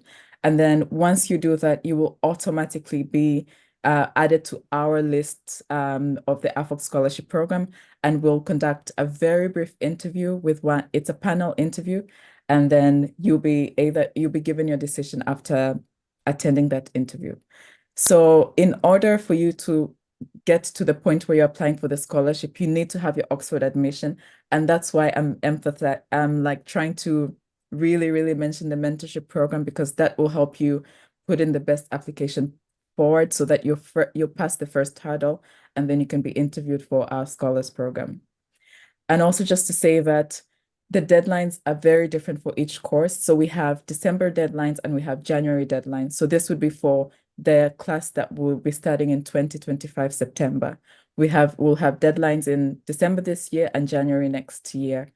But then the deadlines vary based on the department. So it's very important that you select the course that you want to apply for, and you check when the deadlines are, and you use this couple of months that are still available to really solidify your application, because Oxford University is a very competitive institution. There's a lot of people applying for the same program that you're applying for potentially. And so the fact that you're thinking about applying right now puts you at an advantage, because you have pretty much the whole year to really strengthen that statement of purpose, to really go through a reflective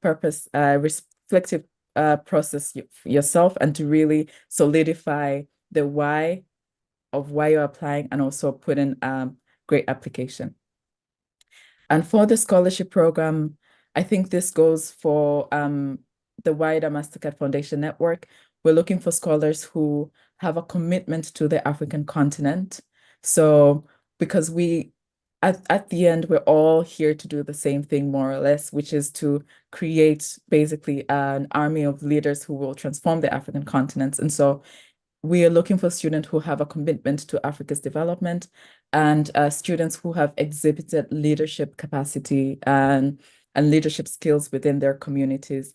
And the leadership is very broadly defined. We're not necessarily looking for people who have been in various government positions, for example, uniquely. So we're looking for we'll look at leadership very broadly. So whether it's leaders within organizations, leaders in entrepreneurial ventures, leaders in the wider, broader definition.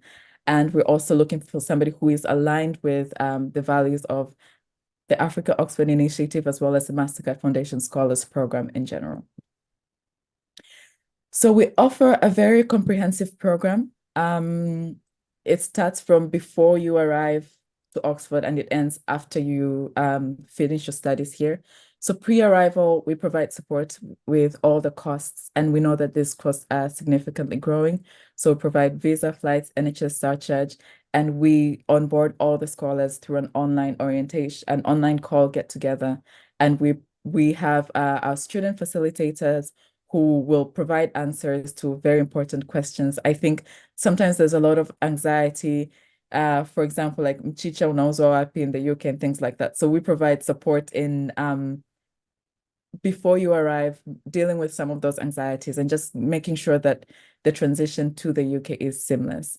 And then upon arrival, the full tuition and stipend are covered. And so this is for all the courses, MBAs, basically any one-year master's course, we provide full tuition, and there's a stipend that is provided as well, a living stipend. And we have various events and opportunities to get on-course support. We have an orientation program that helps you transition into life in the UK. We do various retreats and like a myriad of events that you can attend to feel connected within the African community at Oxford, and even Oxford as the university, but also wider Oxford City. And then after you finish your master's program, we provide support in transitioning into meaningful work. So we also still help you connect with partners on the continent. We call this the Ubuntu period of service, where we pair you with an institution on the continent that will offer you a placement, and our folks will provide you with a stipend so that while you're on placement as well, you still can have you can be compensated and remunerated. So we currently have a lot of students in different countries in the African continent. One of our alumni from Ghana right now is currently at Dalberg in Dar es Salaam. We have students moving, so you don't have to go back into your home country for your Ubuntu period of service. This is an opportunity for you to get international experience. A lot of our scholars try to work outside their home country as well, and we'll provide support in terms of flight, visa arrangements, as well as that living stipend while you're on placement. And what we want to do in this program is to ensure that every scholar that walks into the door receives extensive support. We understand that Oxford is a very, very competitive institution. It's very, very academically rigorous. There's a lot of challenges, and there's a lot of also a lot of I'm not trying to paint it as a very dark place. There's a lot of challenges, and there's also a lot of really nice things about the university. But we want to ensure that you're fully supported before you come to Oxford, during your time, and even afterwards, so that when you receive that qualification, you have a pathway to meaningful work and fulfilling work after you finish. So I'll stop here, and I'll avail myself for questions afterwards, but I just wanted to highlight links to some of our socials. And if there are any specific questions, please feel free to reach out to us beyond the scope of this webinar. And we'll be more than happy to provide additional information. And again, just to emphasize that please do not see this opportunity as unreachable. I think with some of these institutions, based on the reputation of the institution and of the university, it might seem like it's not reachable, but I just want to encourage you all to feel and believe deep inside that it is reachable and it is possible. And there's a lot more opportunities coming up this year. As I said, we're moving from 50 to 70 scholars to 70 positions for the next year. And so I want to encourage you all to apply, and to also keep a lookout on our mentorship program, which we advertised on our social media channels. And I think Mercy or somebody from the High Commission will share this presentation afterwards. Please scroll through all those links. Look at not just the University of Oxford, look at Cambridge, look at Edinburgh and Sciences Po, as well as other partners that the Mastercard Foundation has, because there's a lot of opportunities out there just waiting for somebody like you to apply. Without further ado, and without saying too much, because I can keep going and on, I'll stop here, Mercy, and hand back to you. Asante sana, Dada Sepiso. Thank you for encouraging us and for that presentation. I think everyone has heard of the expansion of opportunities that are now open at the Mastercard Foundation, and I really hope that they do take advantage of them. Without taking up much more time, I would like to welcome Dr. Mitch Crook from Harper Adams University to present on the Marshall Papworth Scholarship. Thank you very much, Mercy. Hopefully you can hear me all okay. And We can. thank you very much. Okay, and just to confirm, can you see my screen? I don't know if you can yet. Yes. Not. Share, here we are. Okay, share, okay. Okay, can you share? Is my screen share? It's the wrong screen at the moment. My apologies. Oh.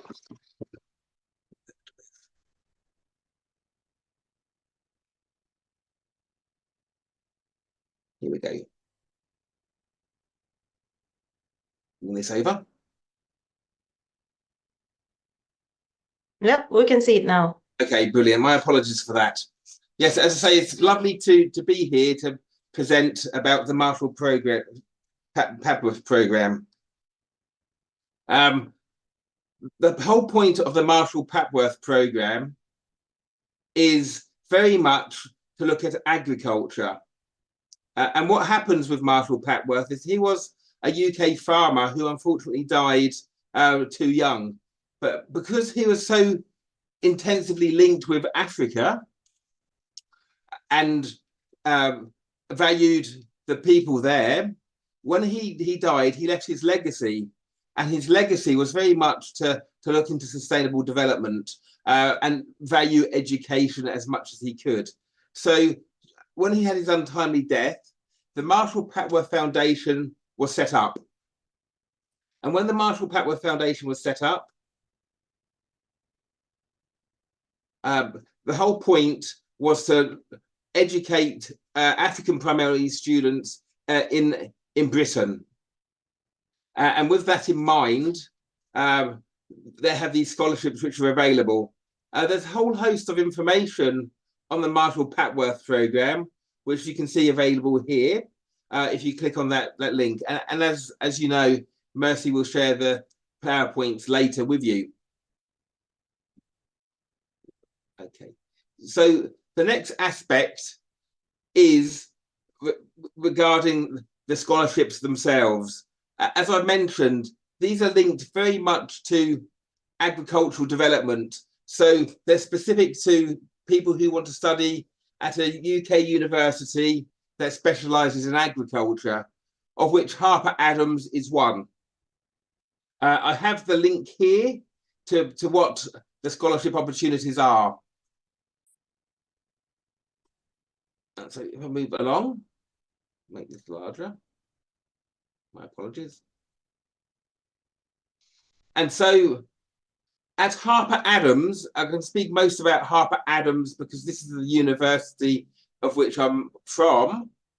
The agricultural programs which we are involved with include integrated pest and disease management, entomology, and agricultural sciences and production systems.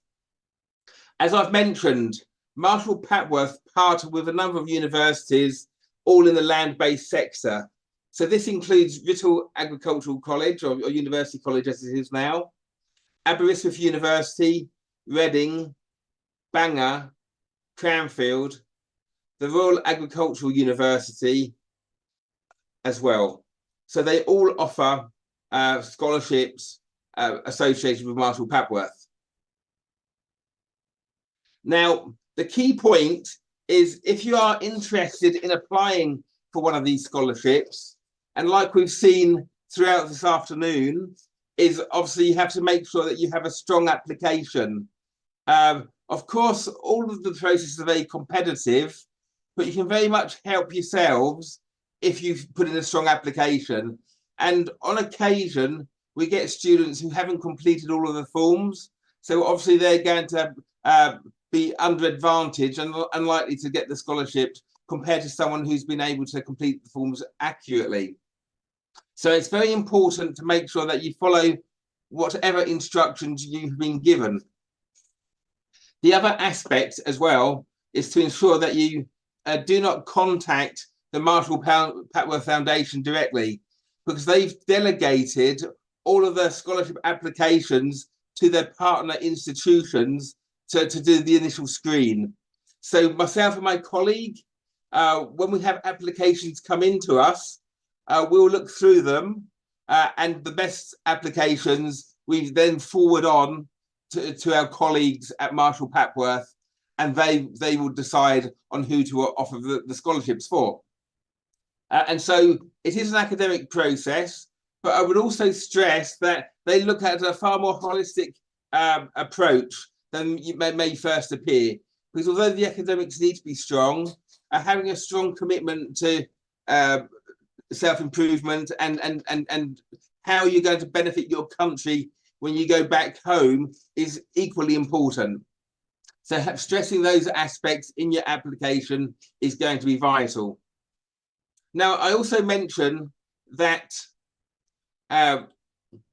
if you are going to apply for a Marshall Papworth Foundation scholarship, that you do not apply directly to the institution and you follow whatever instructions are hosted by the home university. So you can go onto the Marshall Papworth website and that will direct you to the links to those other universities which I've mentioned. But in order to apply to Harper Adams, if you're looking at those courses I specified, what you can have is you can apply, look at this link and see what's needed. Now, this is quite lucky in terms of the timing of this afternoon presentation, in that you'll note that there's still 10 days open for you to make applications for this September. Now, that doesn't leave much time. And as you've already heard, that you need to spend a lot of time on your applications if you are going to have any success. So what I would suggest is if you click on the link and everything is looking quite strong already, then by all means, I'd encourage you to apply. However, if you haven't got time to complete the forms accurately and to a very high standard and do a speculative application, then obviously you're best to wait off until the following year. And so this will give you advance notice as to when that would be. So you can sort of think about, yes, this is for me. You can do a little bit more research as to which institution is best suiting your needs, and make sure that you can furnish your application and strengthen it for an application for 25-26.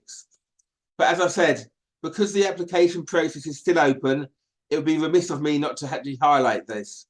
As I've mentioned as well, this is how we're operating at Harper Adams, whereas the other partners of Marshall Papworth may see things slightly different.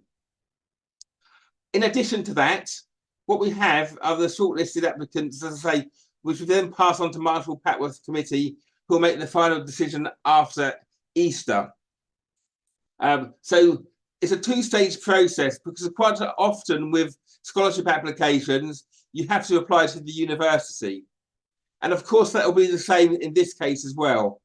But because people's ability to come to the university is tethered to getting a scholarship, we have it as a two-stage process. So the initial screen is for us to sort of shortlist students for Marshall Papworth to consider. And when we've done that initial screen, at the same time, we'll be writing to the shortlisted people to say, please apply to Harper Adams, and we can include that in the application we send on to the committee.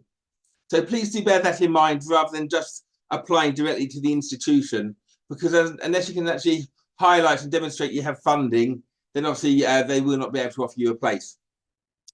Now, the other key aspect, which I have to sort of strengthen and highlight, is the fact that you have to demonstrate a strong commitment to the agricultural sector and have relevant work experience.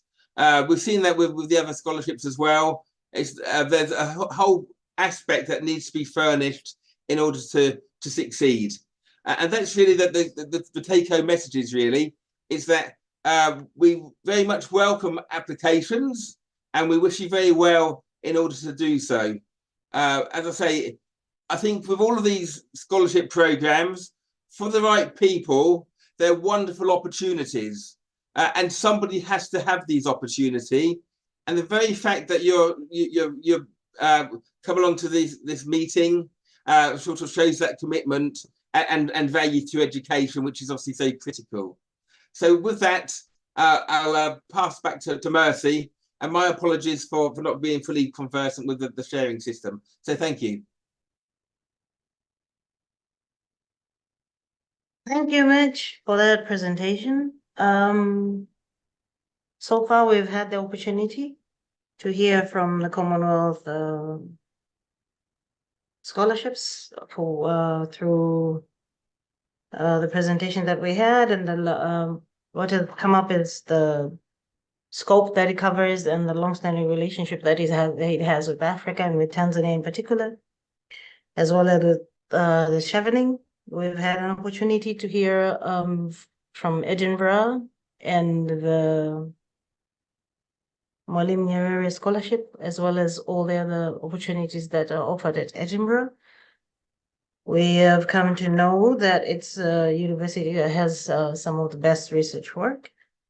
We've had a presentation on opportunities from Ireland, some of the best higher education institutions, the very unique opportunity for a mentorship program under the Mastercard Foundation. And now we've concluded with a agriculture-centric opportunity that is offered by Marshall Papua. While this terminates our presentations for today, we still do have a session coming up, and I would like to take the opportunity to thank the people who are going to be speaking in the next few minutes in advance. They are some of the alumni and some of the students, scholars who currently are undertaking different education programs in the United Kingdom, who have agreed to share their experience and to tell us their testimonies and tell us a little bit about how they got here. We will be hearing a testimony from a select number.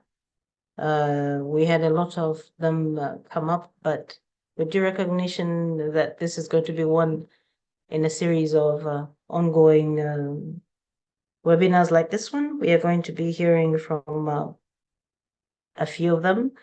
Idi Yasin, Helen Ufwenki, Pepita Mwanga, Derek Kiwia, Aikael Gilead, Ruth Shaw, and Esther Ndeme. We would like to thank you for your courage and to welcome you to give your testimonials.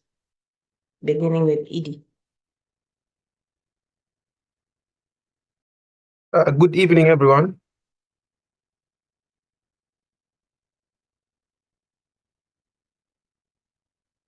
Hello, good evening, everyone. Good evening. Good evening, I hope Edie. everyone can hear me. Yes, we can hear you. Thank you very much.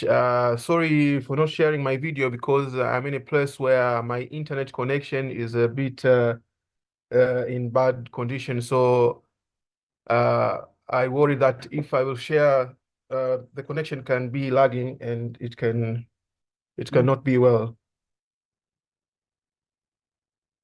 Thank you. I want to introduce myself. My name is Idi Yasin.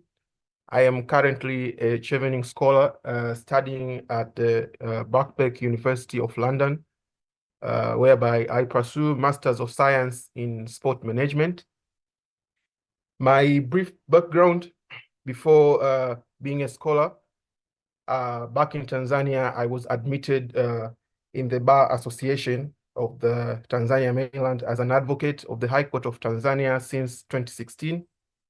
And I have been applying for Chevening scholarship for 8 times since 2014 until when I was successful last year.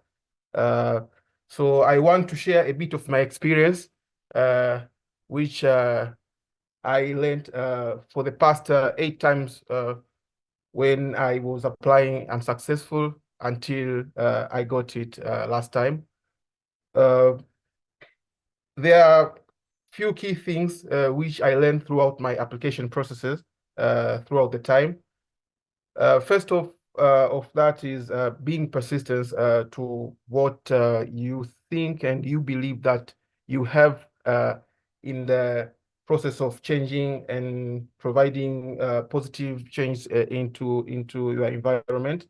Do not, I want to share this to the aspirants of Chevening Scholarship, that they should not be heartbroken when they got unsuccessful emails or unsuccessful responses.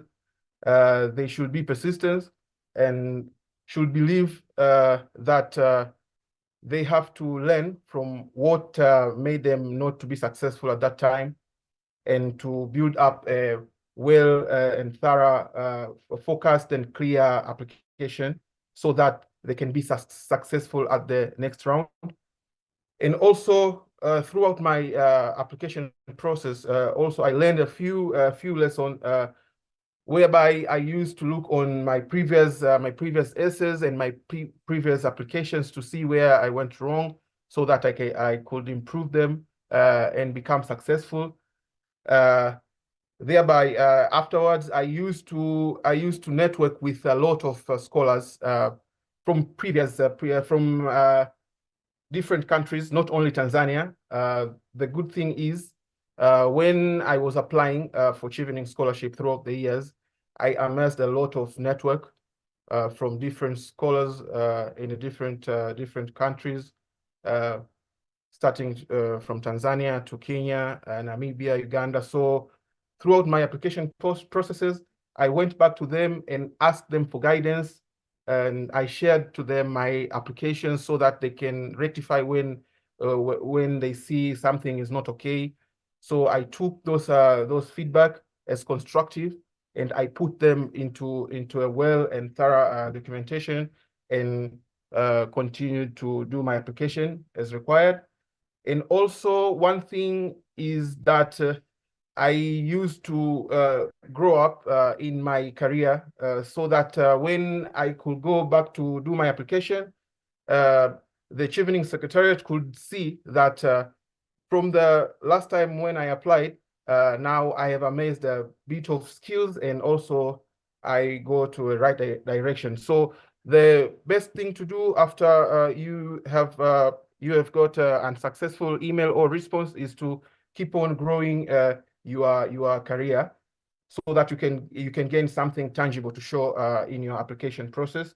And one of the most important thing is to keep networking, because one of the things that Chevening wants is to promote network throughout the scholarship and scholars network, to learn from different people who comes from different social background. That is one of the most important things. And another thing is to be clear in your application process, to show your leadership potential, to show your vision and focus, because that is one of the most important things that Chevening Secretariat looks into a scholar. I think after that, you need to show that you have better skills to go back to your home country and to share what you have learned throughout your Chevening year, and to create a better future as you provided into a scholarship application. As for me, I did an application, and my current postgraduate course in sport management, because my career plan is that I want to become a football and sports agent when I complete my studies. So hopefully, with the network that I'm currently amazed, and the network which have been already been presented to, I'm sure that when I come back in Tanzania in 2025 after my studies, I will make sure that everything that I showed in my application process, I will put it into use, and being valuable to my country in sports industry. And by saying that, I'm open to each and everyone who is aspiring to do application for Chevening Scholarship in the future. If they seek any guidance and mentorship, I'm open to receive them and to offer my assistance and provide constructive feedback wherever I see that something should be put into right method. Thank you.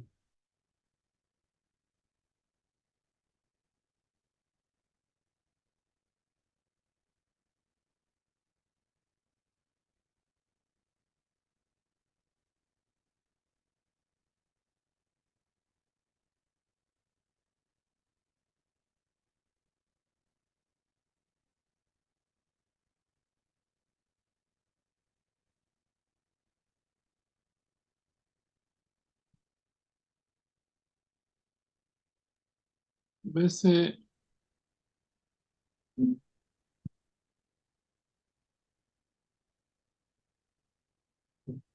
unmute your microphone. Unmute your microphone. Sorry. Technology challenges.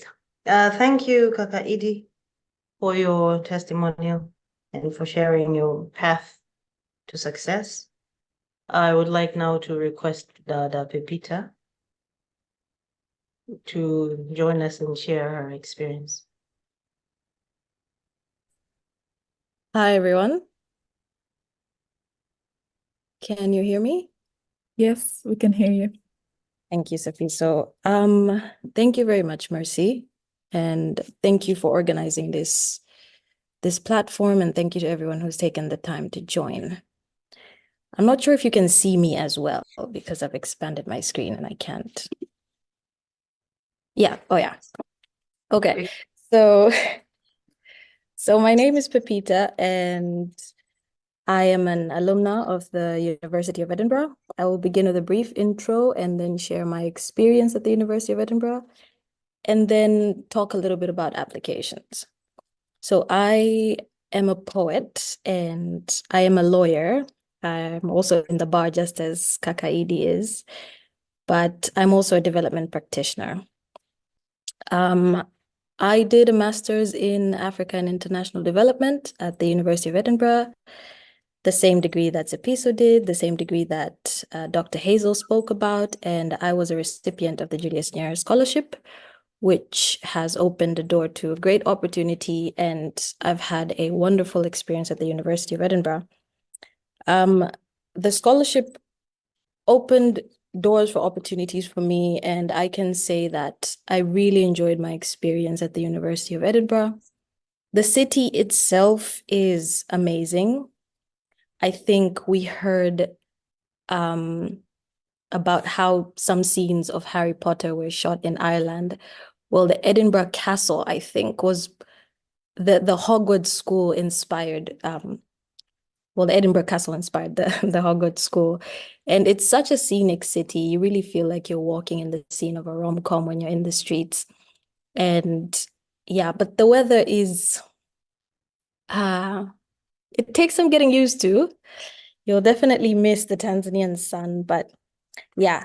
So the university, in my experience here, it is, as Dr. Hazel said, very international, very diverse, offers a very big network of people, and it's all up to you if you choose to engage or not. So if you take advantage of the different opportunities, the many, many opportunities that the University of Edinburgh has to offer, it would be very advantageous. If you don't, then, I will talk a little bit about the work I currently do at the University of Edinburgh. I work at the Scholars Network, which is a program that supports students who are recipients of particular scholarships. For example, the Julius Nyerere Scholarship and 9 other scholarships that we are supporting, some of which are in the list that Dr. Hazel shared.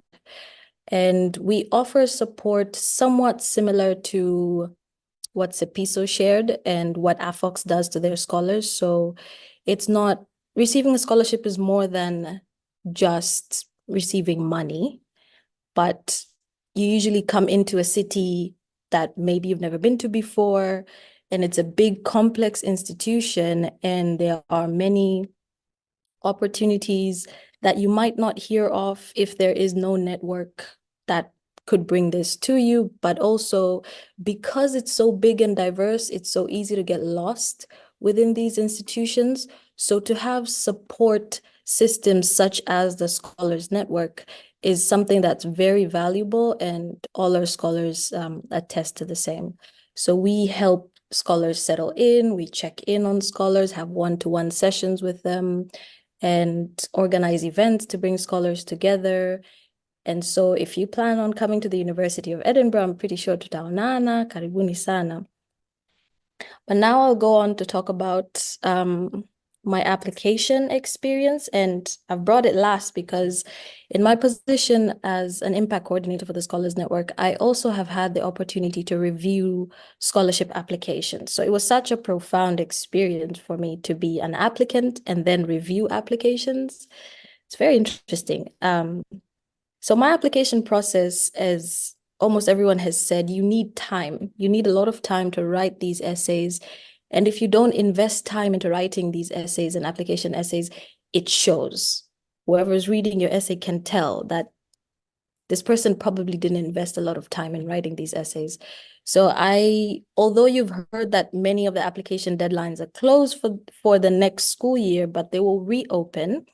And I echo what Sepiso said, you're at an advantage because you can start now. You can start reflecting. It's very important to think about what program that you're going to take. Network, just as Kaka Edie did, network and talk to other people who've taken the same program. See what it's about, because the description could be different from the actual experience, and it would be very beneficial for you to be able to talk to someone. You can use LinkedIn, you can contact people, just leverage the network that you have in order to help you get this support from different people. So you can use this time and you can reflect and you can think about what program you want to take, what university you want to go to, but also what city you would like to live in, because that matters a lot.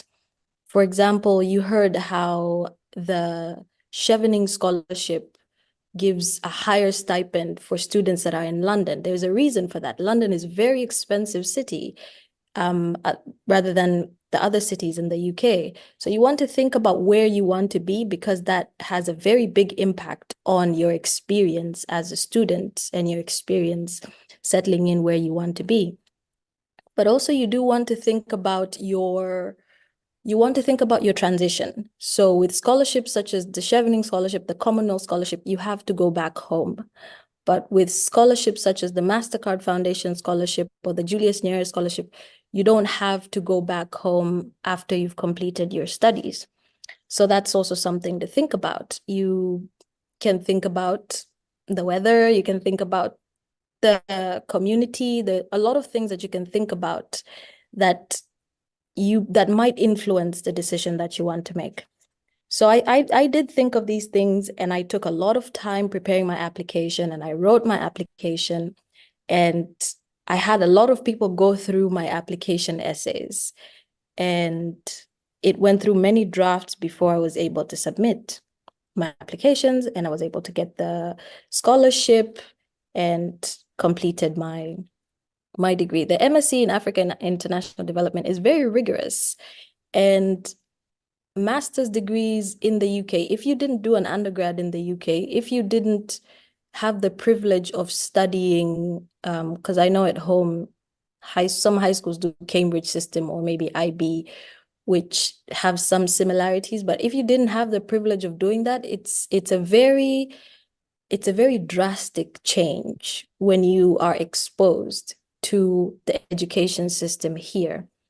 And you just need to mentally prepare for that, especially at a postgraduate level. There might be a gap in between your undergrad and your postgrad, and you're not used to being a student, and yet you have to catch up with how rigorous the program is. And then at the same time, it's, the language might be a little challenging. It's not just language, it's accents as well. I'm in Scotland, and I tell you, sometimes I meet people who are speaking in English and it sounds like French, and it's just crazy. I know a lot of people have gone through, especially if you meet those native Scottish people. I can't have a conversation. I just don't understand. But that could be a challenge meeting, especially if it's diverse. You'll meet people from different places, and you have to listen out for people's accents, and you have to be open-minded and be able to interact and not just go in a shell. So now, I know I've diverted a little bit, but yes, the application process on the side of being a reviewer. I will talk just briefly about some of the common mistakes that I've seen in applications. Number one is not answering the question asked. So application essays usually want to get, especially for scholarships, they want to get to know you as a person. And questions will center about your aspirations, why you want to come here, or some questions would have very specific things that they ask for. And you will find that many times, and it's so heartbreaking because you'd read an essay and sometimes you find someone has answered the right thing for the wrong questions. Like this answer would have fit here, but it doesn't fit here. But you can't do that for an applicant once they've submitted it. Or you can see that if this person maybe just read or reread or had someone look at it, it would make a difference. So just whenever you're writing application essays, personal statements, first make sure you read and understand what they are asking for. Sometimes you'd read essays that really go on a tangent and they make you think, am I the one who, like, am I the one who's making the mistake? Am I reading the wrong thing? But sometimes you find someone gets carried away and they go off on a tangent and just really, really, really do not answer the question. And that will cost you, because you have to remember, when you're writing your essay and you're writing your application, it's you and your application. You feel like your application is the only one that's being submitted because you're not seeing anyone else's applications. But when I'm reviewing applications, I'm reviewing hundreds, maybe in the hundreds like of applications. And most times the reviewer doesn't even see your name, at least in the first stage. So they don't see your name, maybe a few details, but not indicating your identity. And there's no attachment. You're just another applicant. And that becomes, it's a process of, there's no emotion involved. This is the question, this is the scoring guide, this is the answer. If you did not answer within the scoring guide, then that's it. So you have to think that whoever's reviewing my application, just try to put yourself in the applicant's shoes. Whoever's reviewing my applications is probably reviewing several other applications. And the smallest of things could disqualify you because they're reviewing so many that they really have to long list and then short list. So any small thing could really cost you. So make sure you respond to the question, make sure you use proper English and grammar. There are AI tools that people make use of, and that is a curse and a blessing. So there's been an overuse of ChatGPT in in application essays. You won't be disqualified for using ChatGPT. But I can tell from my experience, the moment I come across an essay that's been written by ChatGPT, I know that this has been written by ChatGPT. It will not disqualify you, but the downside of using ChatGPT is that ChatGPT produces very generic essays. It will, like, there are just some keywords when you see, this is ChatGPT, I spearheaded this, words like that. And you can just tell the way it's been written, like you're interacting with AI. But no disqualification, you won't be disqualified. The thing is, when you write your essay with ChatGPT and you don't tailor it, ChatGPT is a tool. It's not what you write your essays. And you can use ChatGPT to help you start your essay. You can use ChatGPT to proofread your essay. But don't rely on it too heavily. You won't be disqualified, but you also won't stand out. You probably perform very average because you're providing very generic essays that really don't show who you are. And like I said in the beginning, scholarship essays, scholarship applications really try to get to know you. So if you use artificial intelligence, it will most probably not help us when reviewing get to know you, and that will cost you. I just lastly want to echo some of the things that have been said, is that make sure you leverage networks, make sure you speak to people, make sure you reflect on what it is that you want to do and the outcome that you want to get. Try to seek out people and talk to people that can help you. And don't be afraid to speak to people that you're not familiar with, that people can help. I mean, just think of this. The worst someone could say is no or not reply. That's it. But you could find someone that could help you, and that could make such a big difference in your application process. That could make a very big difference in your transition process. One thing I would like to highlight before I finish, and something you should think about, I think, is especially with the Julius Nyerere scholarship, because the scholarship I received, is that it does cover, Dr. Gray said, does cover tuition and stipend, but when it comes to visa and flight costs, you're going to have to cover that on your own. So that's a cost that you have to think about. I think that's it from my side. If there are any questions, you can just drop them in the comments and we shall be able to respond to them. Thank you, Mercy. Back to you.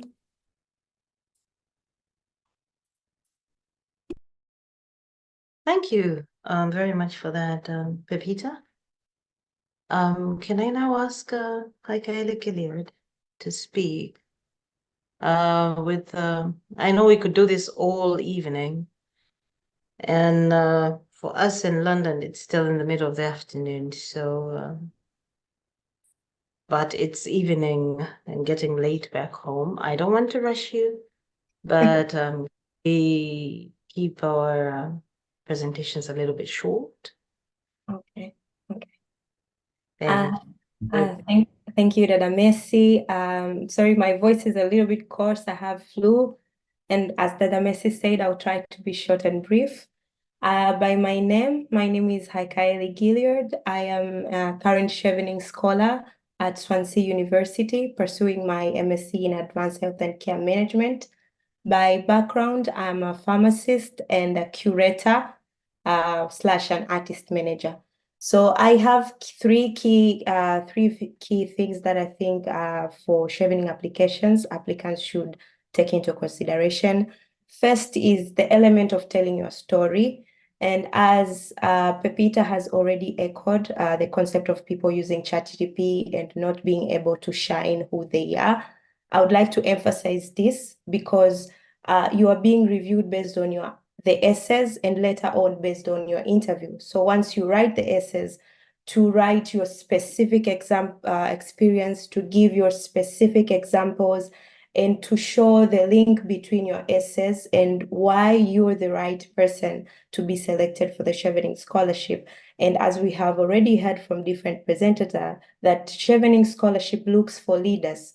So through the different 4 essays, you're supposed to demonstrate how are you being a leader and in what capacity and how are you doing that. So the second thing is clarity.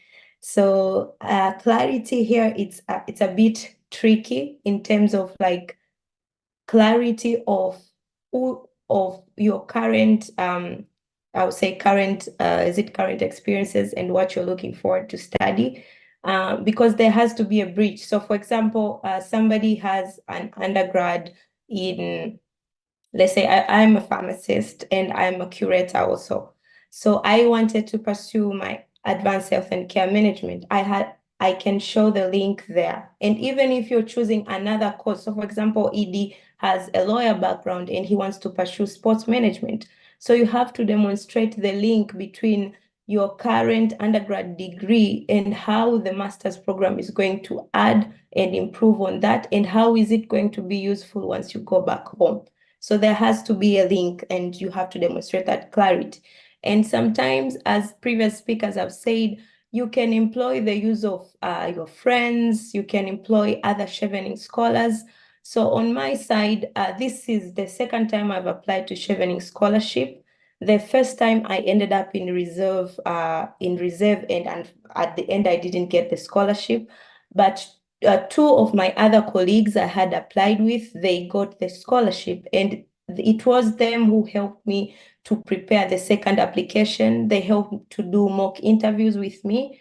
So please try and connect with other scholars. And I'm available through my LinkedIn, and I'm the same name, Kylie Gilead. If you can reach out to me, I can share a tip here and there. And lastly, but not least, own your story. So there's one thing with our Tanzanian culture, sometimes hatutaki kujisifia, tunaona aibu. We are so scared of sharing our achievements.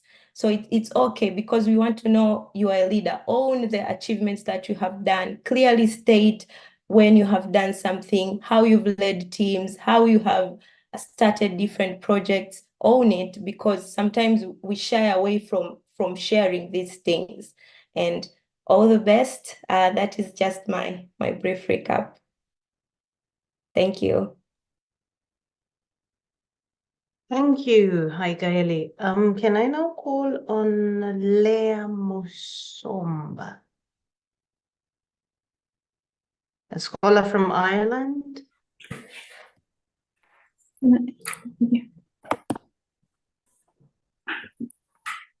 Hello, can you hear us?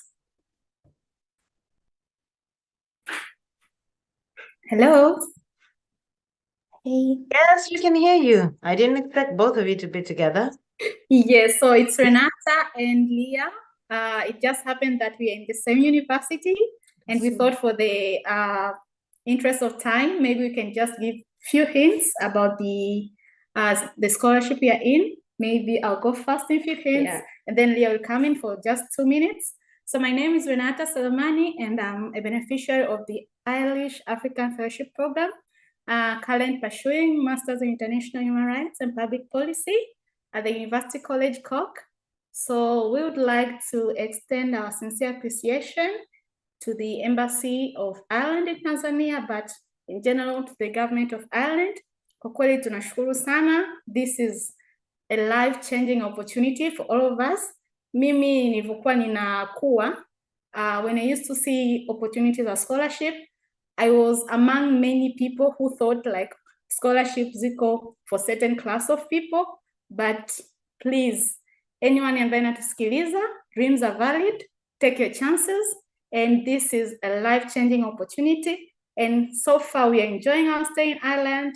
Shule ni nzuri, we are coping up, ingawa pia kuna changamoto za hali ya hewa, baridi kweli kama walivyosema wenzangu, hali ya hewa huku ni baridi sana, lakini we are coping up. Kwa kweli tunashukuru sana. Hizi ni opportunity ambazo personally sikuwahi kudhani kama naweza nikaipata, so I'm thankful.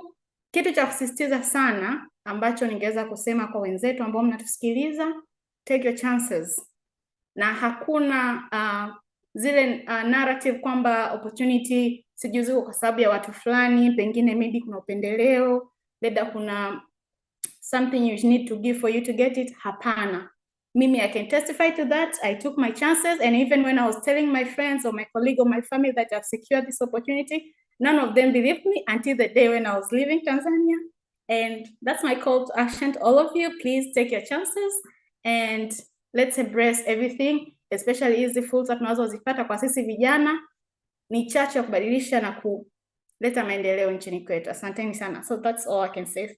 Yeah, please. My name is Leah Musomba, and I'm currently studying at the University College Cork, and I'm a beneficiary of Irish Fellowship Program. I'm studying Masters in Food Science at the University College Cork. So far, I can say that the experience is very good. I'm having a good time. Despite that, it's challenging. The course, especially is the English, everything here. But so far, so good. I'm having a good time here. What I would like to talk about, I'd just like to talk about a few things. What you need to prepare for the interview. That's the part I'm going to talk about. What you need, you just need to go through over all your application carefully from the first stage up to the third stage. Most interview questions will mostly come from application, like personal statement. I don't think they'll come outside that area. Brainstorm a list of possible questions and practice speaking. That's the issue. If you just speak confidently, because I know that everyone can if you decide. Brainstorm potential question in your major field of study. Yeah. Current ask question like sustainable development goals, because most this scholarship, Irish fellowship program, based on sustainable development goals. So what's your field of study? How does it match with the sustainable development goals? Go through the sustainable development goals. What you need to do and what you don't need to do. Don't be intimidated. Be confident, believe that you can, believe that when you have reached the interview stage, know that you are qualified and you can, because not a lot of people get through the interview stage. There's a lot of mchujo tunasema, kuanzia stage ya kwanza mpaka stage ya 3. Mchujo ni mkali. Kwa hiyo ukifika kwenye stage ya interview, wewe jiamini kwamba umeweza, and it's the last stage. Pia ask for clarification ifika kwenye interview room. Kama hujaelewa swali, make sure kwamba una ask or paraphrase or ask kwa namna nyingine. Make sure usikae kimya. Kama hujui, be honest kwamba I don't know about, kwa sababu hata mimi kuna swali niliulizwa nikasema I don't know about that. Kwa hiyo just be honest, usije ukadhani kwamba usipojibu ndio itakudisqualify. Hapana. Pia expect the unexpected. What's the worst that can happen? Exactly, what's the worst that can happen? Yeah. So after everything, just take your opportunity, guys. This mimi mwenyewe sijawahi zani kwamba nitakuja kuomba scholarship. This was on my first scholarship and I got it. Sijawahi apply scholarship. Kwa hiyo I can say that I was lucky to apply scholarship for the first time, kwa sababu kuna wengi wameapply for so many years lakini wamekosa. Lakini I was lucky to apply for the first time na nikapata. Wewe jiamini, hakikisha kwamba you build yourself, hakikisha kwamba unajiamini, hakikisha kwamba kama wengine wameweza, pia na wewe unaweza. Usijidharau. Watanzania na encourage, kwa sababu naona Watanzania hawachukui, yani tupo nyuma sana. Hata ukiangalia huku hatupo wengi sana. Ukiangalia nchi nyingine, Nigeria, there are so many Nigerians, they take chances. Lakini Watanzania tupo nyuma. Mimi sijui kama ni uzalendo, lakini sio kama ni uzalendo. Let's do this for the benefit of our country. At the end of the day, we are the future generation. What we do here, tutapeleka nyumbani ili tusaidie nchi yetu. I'm a food scientist. I'm enjoying. It's the experience in mind blowing, because vitu ambavyo nimesoma nchini kwangu ni tofauti. Naona kabisa yani it's enjoying. I don't know how to express this, guys, but take your chances. And we look forward kusaidia wengine wanaokuja huku kwa kweli. Maana tuko watatu tu kwa mfano hapa kwa hiyo sometimes you miss speaking Swahili. Please come more. We are ready to host you, to give you the hints. Please, if you apply, we are here to help. Let's just not take more time. Please, thank you so much, Madam Mercy. Thank you, ladies, and thank you for the welcome. I hope people are listening out there and they'll take advantage of that.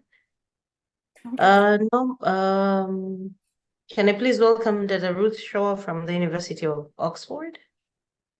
Oh, machukua wengi. Mimi naenda kulala.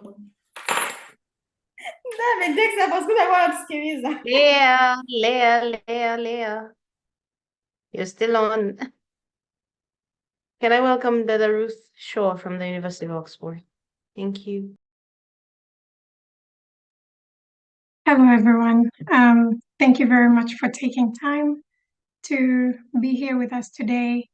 It's a wonderful opportunity to get to talk to people about higher education because I'm very passionate about it. My name is Ruth Shaw. I'm doing my PhD in African and African American history at the University of Oxford. And I work part-time for the Oxford Africa Initiative that Sepiso has already talked to you about. I'm going to be very brief, and I will be switching between English and Kiswahili just to make sure that the information reaches everyone. So the first thing that I would like to echo is what has already been said, that there is so much power in the uniqueness of your story. So the way that we talk about our experiences as Tanzanians is in a very humble way, and we very much cherish humility as a people, and I really appreciate that. But when it comes to talking about the experiences that you already have, you need to be able to make sure that you're conversing on a global scale. So kama ni kazi ulishawahi kufanya, uliwahi kuvolunteer mahali, zile fieldwork ulizofanya ukiwa mwanafunzi, jinsi ambavyo unatakiwa kuzielezea hizo, unatakiwa uzielezee kwa undani sana.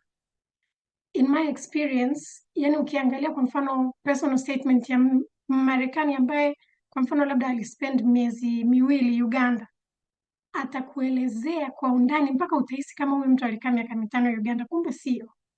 So you have to know that your experience is extremely valid, and the way that you tell that story is also important in making sure that you stand out and that your application stands out. And I also want to say that education is one thing. So your grades is just one part of your application. Your extracurricular activities is an important part of your application.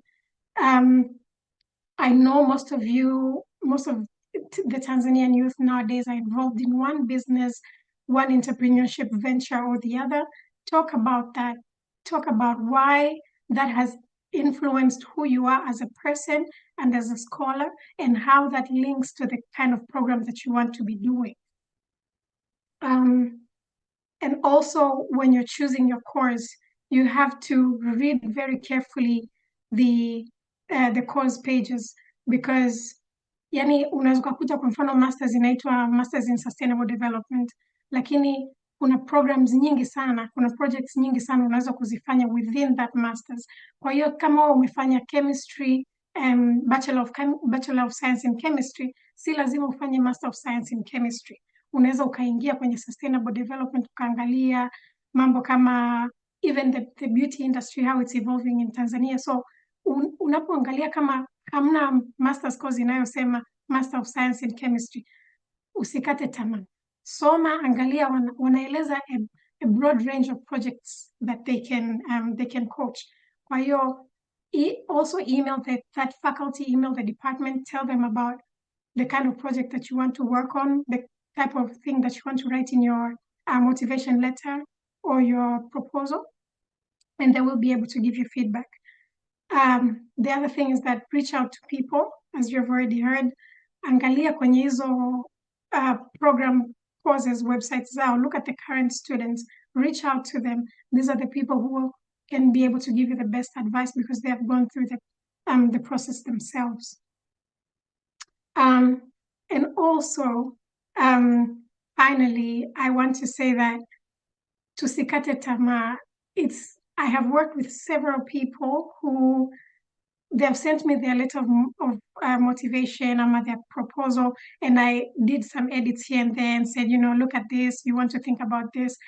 But wakiona zile corrections wanakatishwa tamaa kwa sababu wanaona kama nimekosea vingi hivi inamaanisha siwezi. But that's not true. That's not true. That's just how the process is. Mimi nikiangalia the first draft I had of my personal statement, mpaka nasikia aibu, maana ilikuwa mbaya. But the person who was coaching me did not give up on me. So if someone is taking time to advise you, na wewe pia weka juhudi. And pia kujua kwamba hizi scholarships zipo, na wewe unayesikiliza leo ndio wewe unayetakiwa kuzi-apply na kuzipata. Na pia hizi scholarships, sometimes it's a full scholarship, lakini it's not really full because we know that we come from different backgrounds, we have different responsibilities. So even when you get here, there are some lifestyle choices that you will have to forego. Kama ulikuwa nyumbani unapanda basi, unapanda Uber, you might have to walk to get on a bike. These are all things that you need to think about. Na pia kufanya kazi, you're able to work. Walioko Ireland wamewaambia kwamba mnaruhusiwa kufanya kazi, mtaka kuja UK mnaruhusiwa kufanya kazi. Mimi kama nilivyoeleza nafanya kazi together with Sepiso, who is my manager kwa Africa Oxford Initiative. So these opportunities are there. Think about them, take the time to go through your applications, reach out to people, and above all, believe that they're made for you. Amini kwamba hizi opportunities zimetengenezwa kwa ajili yako. Nashukuru sana. Thank you very much. Thank you, Ruth. That was very enlightening. This discussion seems to have been dominated by women. So can I give the last opportunity for sharing testimonials to Derek? Thank you. Thank you, Damasi. My name is Derek Kiwia. I'm a student at the University of Edinburgh. I'm studying Masters in Data Science. Before this, I used to work as a strategy consultant at Dalberg. It's a company based in Dar es Salaam. Also, before that, I used to work. I studied at the University of Dar es Salaam. I majored in actuarial science. So I'm a Chevening scholar. And I got Chevening through my first application. I think for me, one of the big things I would try to give out as an advice, don't take on what people say. That when I was doing my application, I was fortunate enough to get the Commonwealth Scholarship and the Chevening Scholarship, and then I decided to go with Chevening. But one of the things I do remember when I was applying was I was being told, like, huwezi ukapata, especially for the Commonwealth one. They were like, oh yeah, you have to go through the ministry. Hiyo ni kwa ajili ya watu wachache. Kuna wale ambao wameshaekwa pembeni. All I can say ni kwamba sio kweli, kwa sababu mimi ninachoamini ni kwamba ukiapply hautakatika mguu, you know. It doesn't cost you any money. So just cast your net out wide. So do the best you can. Give out different opportunities. You try. Nili apply Irish Aid, nili apply Commonwealth, Chevening, kuna the Belgium, like zilikuwa nyingi sana nilikuwa na apply. So my biggest advice ni kwamba just give it a try. Throw your cast your net out wide. You never know utapata wapi. So that was my first point. Nilitaka kusema kabisa hazipo kwa ajili ya watu wachache, ni kwa ajili ya kila mtu. Nilikuwa sina connections sijui wizara ya elimu, hapana. Just apply. Hizo myth ambazo ni kwamba sijui there for the select few, hapana. Na even tulivyokuwa tupo kwenye one of the dinner lunch we had kabla hajaondoka Tanzania, we were told kwamba like we need more people to apply kwa sababu watu hawa-apply. Kwa hiyo unakuta sports bado zipo, opportunities zipo. Kwa hiyo ni watu wanatakiwa tu wa-apply waweze kupata hizo opportunity. My second advice would be, kwa sisi wa Tanzania kuna ile tunapenda kusubiria mpaka last minute, ile dakika ya mwisho ile ndo tufanye application zetu. Hiyo sio nzuri. So my advice ni kwamba kama sasa hivi umetoka kupata Chevening, wame presentation, what is needed, Irish Aid, Mastercard, plan ahead. Mfano Chevening deadline ni November, mtu anasema ni mbali sana, lakini mpaka nakuja kushtuka mwezi wa 9 like natakiwa nifanye Chevening, natakiwa nianze kuandika essays. Kwa mtu anataka kufanya like everything in 1 month, kitu ambacho hakiwezekani. So anza mapema. Sasa hivi ni February, angalia what are the requirements za chuo, unataka kusoma masters gani, vitu gani wanataka. Anza kufanya hivyo vitu kuanzia mapema, hata 6 months, 8 months, 1 month before. It helps a lot.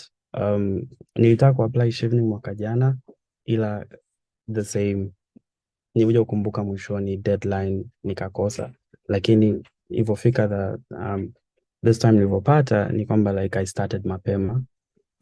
Na ukianza mapema unapata chance ya kama Ruth alivyosema that you need to iterate multiple times. Huwezi ukaandika essay yako leo imekamilika. Mimi niliandika, unawapa watu, wanakupa feedback, wanakurudishia, unajaribu tena, you do it over and over again mpaka kuna muda sana unasema yes, hiki ndio chenye ukiangalia essay yako ilipoanzia na ilipofikia unaona kweli yani kuna mabadiliko, lakini it takes time. Kwa inabidi uanze hizo application, kwanza kuandaa vitu gani wanataka mapema. Work kama mfano Chevening wanasema wanataka 2 years work experience. Haimaanishi kwamba forget about it mpaka after 2 years, no. As you angalia the type of work that you're doing, volunteer work, like anza kuplan even a year ahead, 2 years, it's not bad. The earlier you plan, the better.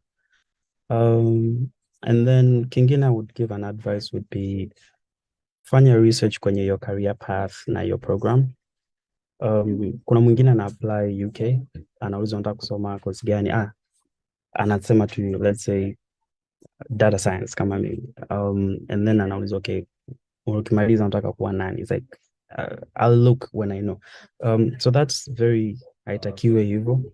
Unatakiwa like when you present it in your argument, hata kwenye the essays you write, unamwambia mtu kwamba I want to do 1, 2, 3 na after finishing my studies I'm going to do 1, 2, 3. So I think you need to plan your career. Na hivyo vitu you can't do it on your own. You have to talk to people. That brings me to my next advice ni kwamba do your best, tafuta watu ambao wamesoma, kaa nao, waliosoma scholarships, even kama sasa hivi alumni wapo wengi. Mimi kilichonisaidia mpaka nikaweza kupata ni kwamba I reached out to watu wengi walinisaidia. Kuna Salvatore, kuna Brighton, kuna Paul Mpokwa, like all these things ni kwamba viliwezekana kwa sababu you reach out kwa wale watu, mtu aliyekutangulia amekutangulia siku zote kwamba ameshafanya hiyo scholarship, kwa anajua kitu gani kinahitajika. Kwa hiyo you reach out to them, wanakupa ushauri. You reach out to them, watu ambao wako kwenye career path unaotaka. It's easy. LinkedIn, unauliza, you network with people, wanakupa like ideas. Okay, yeah, kitu fulani, it's better you talk to someone. Those people wanakusaidia within your family, hata outside of the family, shuleni, in the universities. You can even reach out to people on LinkedIn. Those people do give you a lot of help na wanakusaidia ku make it like hata unavyoenda kwenda mbele za watu kwenye scholarship, ukiulizwa kwa nini tukupe hiyo scholarship, unampa mtu a detailed plan, unaona okay, huyu mtu anaelewa anachotaka kukifanya. So that's the biggest advice I would give. Lakini yeah, I think those are the big advice I would say. Kingine, maybe the last one would be do a bit of research kwenye your universities. Ujue ni sehemu ni gani unayoenda, ikoje. Mfano, kwa nini let's say umepata chuo London, umepata chuo sijui Edinburgh, kwa nini uchukue Edinburgh, kwa nini uchukue London? Lazima uangalie hivyo vitu, ukae chini na watu waanze kuongea na wewe, wakupanue wigo wako wa kufikiri kwamba okay, London ndio ni mji mzuri, lakini kwa unachotaka kusoma chuo fulani ndio bora zaidi. Kwa like hivyo vyote ni vitu ambavyo unatakiwa uvifikirie. Lakini all in all, mimi naweza ngasema ni kwamba apply. I would give and encourage a lot of people, apply as much as you can. It is really important that you do that. It helps. It helps you, give you an opportunity to experience. Kwa hiyo mimi nachosema ni kwamba you miss 100% of the shots you don't take. So yeah, so that's all I can say. Yeah, let me hand it over back to you, Damase. Thank you very much, Derek, and all of you for sharing your experiences. They were very invaluable, and thank you for it's not very easy to speak about your path to where you got, particularly since most of you are sharing that you had to do it more than once. Would like to now welcome Balozi before we close, to basically recap and help us run through what we have done successfully so far. Karibu mheshimiwa. Well, Messi, asante sana na kushukuru kwa nafasi hii. Hii ni kubwa zaidi, na mshukuru mheshimiwa waziri ambaye ameshiriki kwenye kufungua semina yetu, lakini na mkurugenzi wa elimu ya juu, na mshukuru sana kwa kushiriki kamilifu. Lakini nitoa shukrani kwa wawakilishi wa hizi taasisi zinazotoa ufadhili kuanzia Commonwealth Council, Chevening Secretariat, Marshall Papworth mwakilishi wao, Mastercard Foundation, lakini wawakilishi wa vyuo wa Edinburgh University, Oxford University. Kwa kweli nyote nawashukuru sana kwa kutoa mada ambazo zimetufungua macho watu wengi. Kuna mambo mengi mmezungumza ambayo kwa kweli yametupa mahala pa kuanzia inapokuja kwenye swala la kutafuta fursa za ufadhili wa masomo.